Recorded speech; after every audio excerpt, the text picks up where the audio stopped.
ನಾರಾಯಣಾಯ ಪರಿಪೂರ್ಣಗುಣಾರ್ಣವಾಯ ವಿಶ್ವೋದಯ ಸ್ಥಿತಿಲಯೋನ್ನಿಯತಿಪ್ರದಾಯ ಜ್ಞಾನಪ್ರದಾಯ ವಿಬುಧಾಸುರ ಸೌಖ್ಯ ದುಃಖ ಸತ್ಕಾರಣಾಯ ವಿತತಾಯ ನಮೋ ನಮಸ್ತೆ. ಲೋಕದಲ್ಲಿ ಸಜ್ಜನರು ಎಲ್ಲರೂ ಕೂಡ ನಮಗೆ ಸುಖವೇ ಬೇಕು, ದುಃಖ ಇರಬಾರದು ಎಂಬುದಾಗಿ ಅಪೇಕ್ಷಿಸುತ್ತಾರೆ.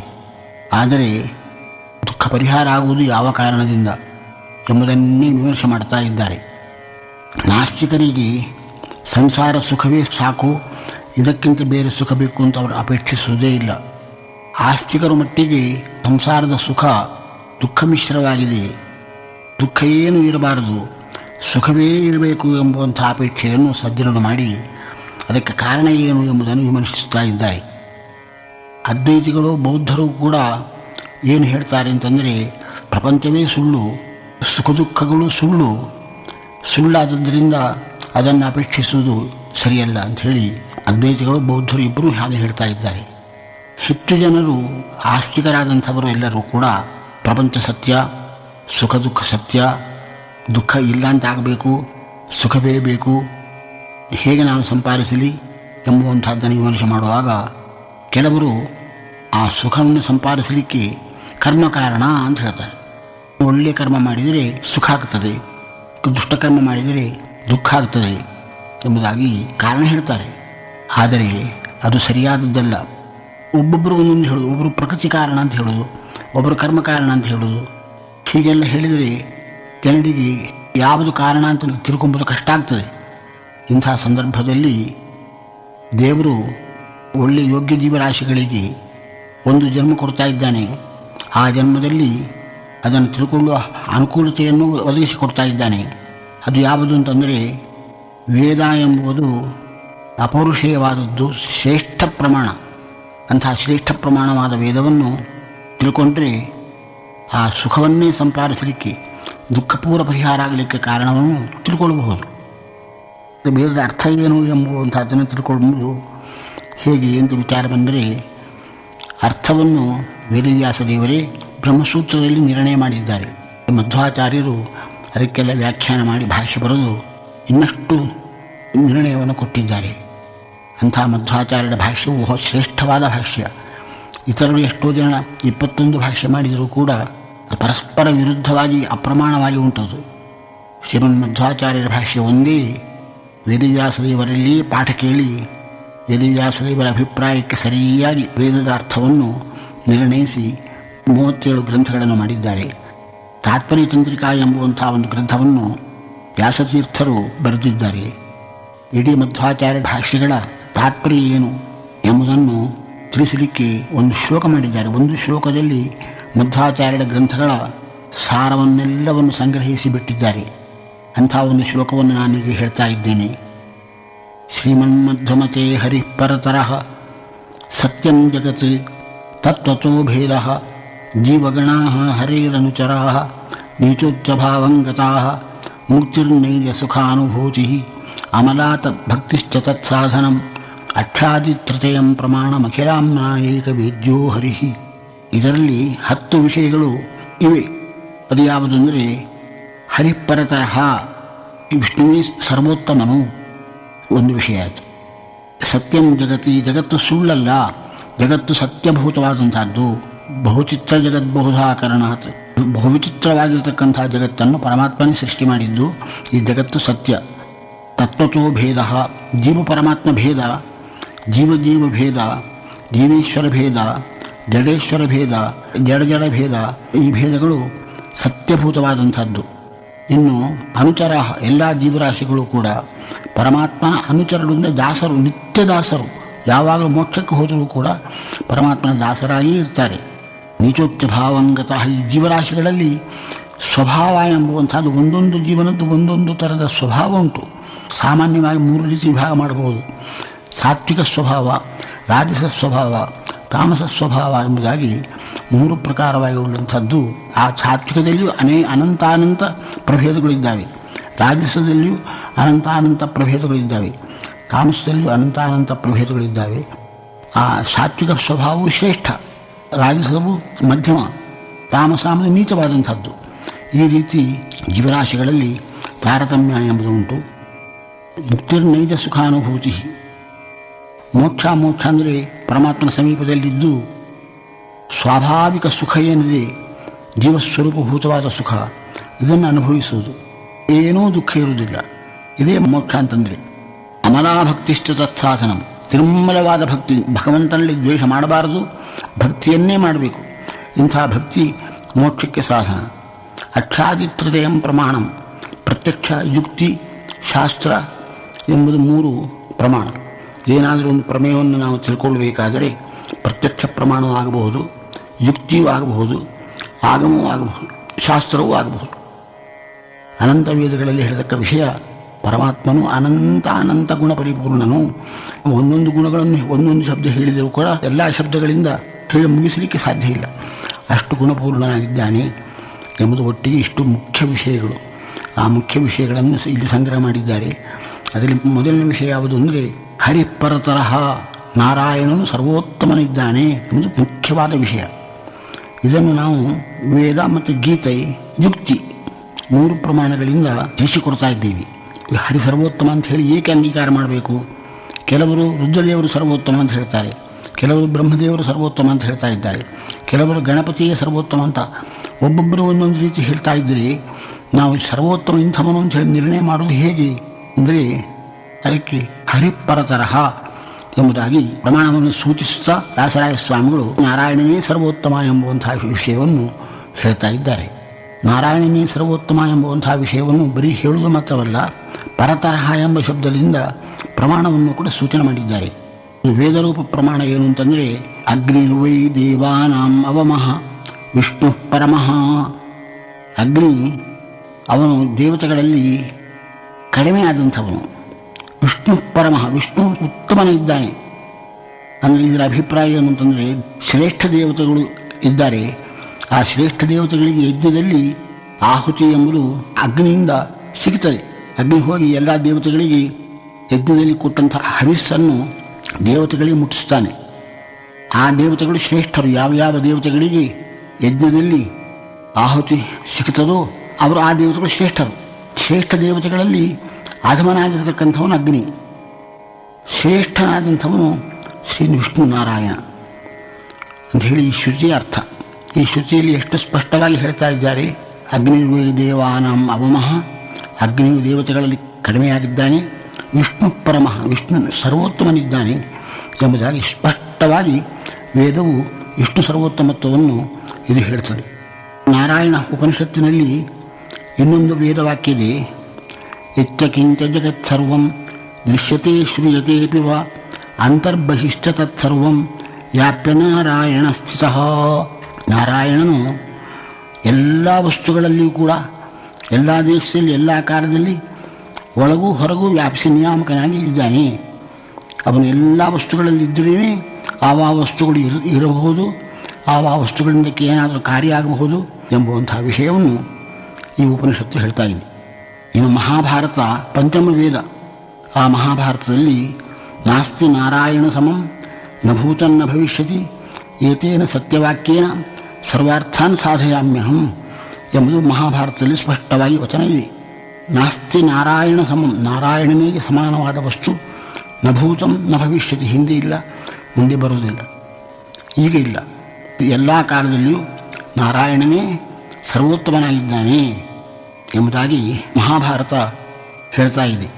ಇನ್ನು ಭಗವದ್ಗೀತೆ, ಮಹಾಭಾರತ ಉಪನಿಷತ್ತುಗಳ ಅಂಥ ಸಾರಭೂತವಾದ ಭಗವದ್ಗೀತೆಯಲ್ಲಿ ಮತ್ತ ಪರತರನ್ನ ಅನ್ಯತ್ ಕಿಂಚಿದಸ್ತಿ ಧನಂಜಯ, ಹೇ ಧನಂಜಯ, ಎಲ್ಲೋ ಅರ್ಜುನನೇ, ಮತ್ತಃ ಅನ್ಯತ್ ಪರತರಂ ಕಿಂಚಿದಪಿ ನಾಸ್ತಿ, ನನ್ನಕ್ಕಿಂತ ಬೇರೆಯಾದದ್ದು, ಸರ್ವೋತ್ತಮವಾದದ್ದು ಇನ್ನೊಂದು ಇಲ್ಲವೇ ಇಲ್ಲ. ನಾನು ಒಬ್ಬನೇ ಸರ್ವೋತ್ತಮ, ನನಗೆ ಸಮಾನವಾದಂಥ ವಸ್ತು ಯಾವುದು ಇನ್ನೊಂದಿಲ್ಲ ಅಂಥೇಳಿ ಸ್ಪಷ್ಟವಾದ ವಚನದಿಂದ ವಿಷ್ಣು ಸರ್ವೋತ್ತಮತ್ವವನ್ನು ಹೇಳಿದ್ದಾರೆ. ಇಲ್ಲಿ ಪರತರಹ ಎಂಬ ಶಬ್ದ ಗೀತೆಯಲ್ಲಿ ಉಂಟಲ್ವ, ಗೀತೆಯಲ್ಲಿದ್ದಂಥ ಶಬ್ದವನ್ನೇ ಹಾಕಿದ್ದಾರೆ ವ್ಯಾಸರಾಯ ಸ್ವಾಮಿಗಳು. ಸರ್ವೋತ್ತಮ ಅಂತ ಹೇಳುವ ಬದಲಿಗೆ ಪರತರಹ ಎಂಬ ಶಬ್ದ ಹಾಕಿದ್ದಾರೆ. ಅದು ಯಾಕೆಂದರೆ ಸಮಸ್ತ ಶಾಸ್ತ್ರ ಸಾರಭೂತವಾದ ಭಗವದ್ಗೀತೆಯಲ್ಲಿ ಪರತರಹ ಎಂಬುವಂಥ ಶಬ್ದವನ್ನು ಹಾಕಿದ್ದಾರೆ. ಆ ಗೀತಾ ವಾಕ್ಯವನ್ನು ಇಟ್ಟುಕೊಂಡು ನೀವು ವಿಷ್ಣು ಸರ್ವೋತ್ತಮತ್ವ ನಿರ್ಣಯ ಮಾಡಬಹುದು. ಎಂಬ ಅಭಿಪ್ರಾಯವನ್ನು ಸೂಚನೆ ಮಾಡಲಿಕ್ಕೆ ಗೀತೆಯ ಶಬ್ದವನ್ನೇ ಹಾಕಿದ್ದಾರೆ. ಗೀತಾ ಎಂಬುದು ಸಕಲ ಶಾಸ್ತ್ರಗಳ ಸಾರ. ಆದ್ದರಿಂದ ಸಕಲ ಶಾಸ್ತ್ರದ ಅಭಿಪ್ರಾಯವೂ ಕೂಡ ಕೃಷ್ಣನೇ ಸರ್ವೋತ್ತಮ, ಕೃಷ್ಣ ಅಂದರೂ ನಾರಾಯಣ ದೇವರ ಅವತಾರ, ಅಂಥ ನಾರಾಯಣನೇ ಸರ್ವೋತ್ತಮ ಎಂಬುವಂಥ ವಿಷಯ ಸಿದ್ಧವಾಗ್ತಾ ಇದೆ. ಇಲ್ಲಿ ಪರತರಹ ಎಂಬುವಂಥ ಶಬ್ದದ ಮೇಲೆ ಒಂದು ಪ್ರಶ್ನೆ ಬರ್ತಾ ಇದೆ. ಪರತರ ಪರತಮ, ಪರವು ಶ್ರೇಷ್ಠ, ಪರತರ ಇನ್ನೂ ಶ್ರೇಷ್ಠ, ಪರತಮ ಮತ್ತು ಶ್ರೇಷ್ಠ, ಈ ಅರ್ಥವು ಇರೋದ್ರಿಂದ ಕೃಷ್ಣನು ತಾನು ಪರತರ ಅಂತ ಹೇಳಿದ್ದಾನೆ ಹೊರತಾಗಿ ಪರತಮ ಅಂತ ಹೇಳಿಕೊಳ್ಳಲಿಲ್ಲ ಯಾಕೆ? ಪರತಮ ಇನ್ನೊಬ್ಬರು ಇದ್ದಾರೆ ಅಂತ ಅರ್ಥವೋ ಎಂಬ ಶಂಕೆ ಬರ್ತದೆ. ಪರತಮ ಇನ್ನೊಬ್ಬರು ಇದ್ದಾರೆ ಎಂಬುವಂಥ ಅಭಿಪ್ರಾಯ ಅಲ್ಲ ಇದಕ್ಕೆ. ಪರತರ ಪರತಮ ಎರಡು ಒಂದೇ.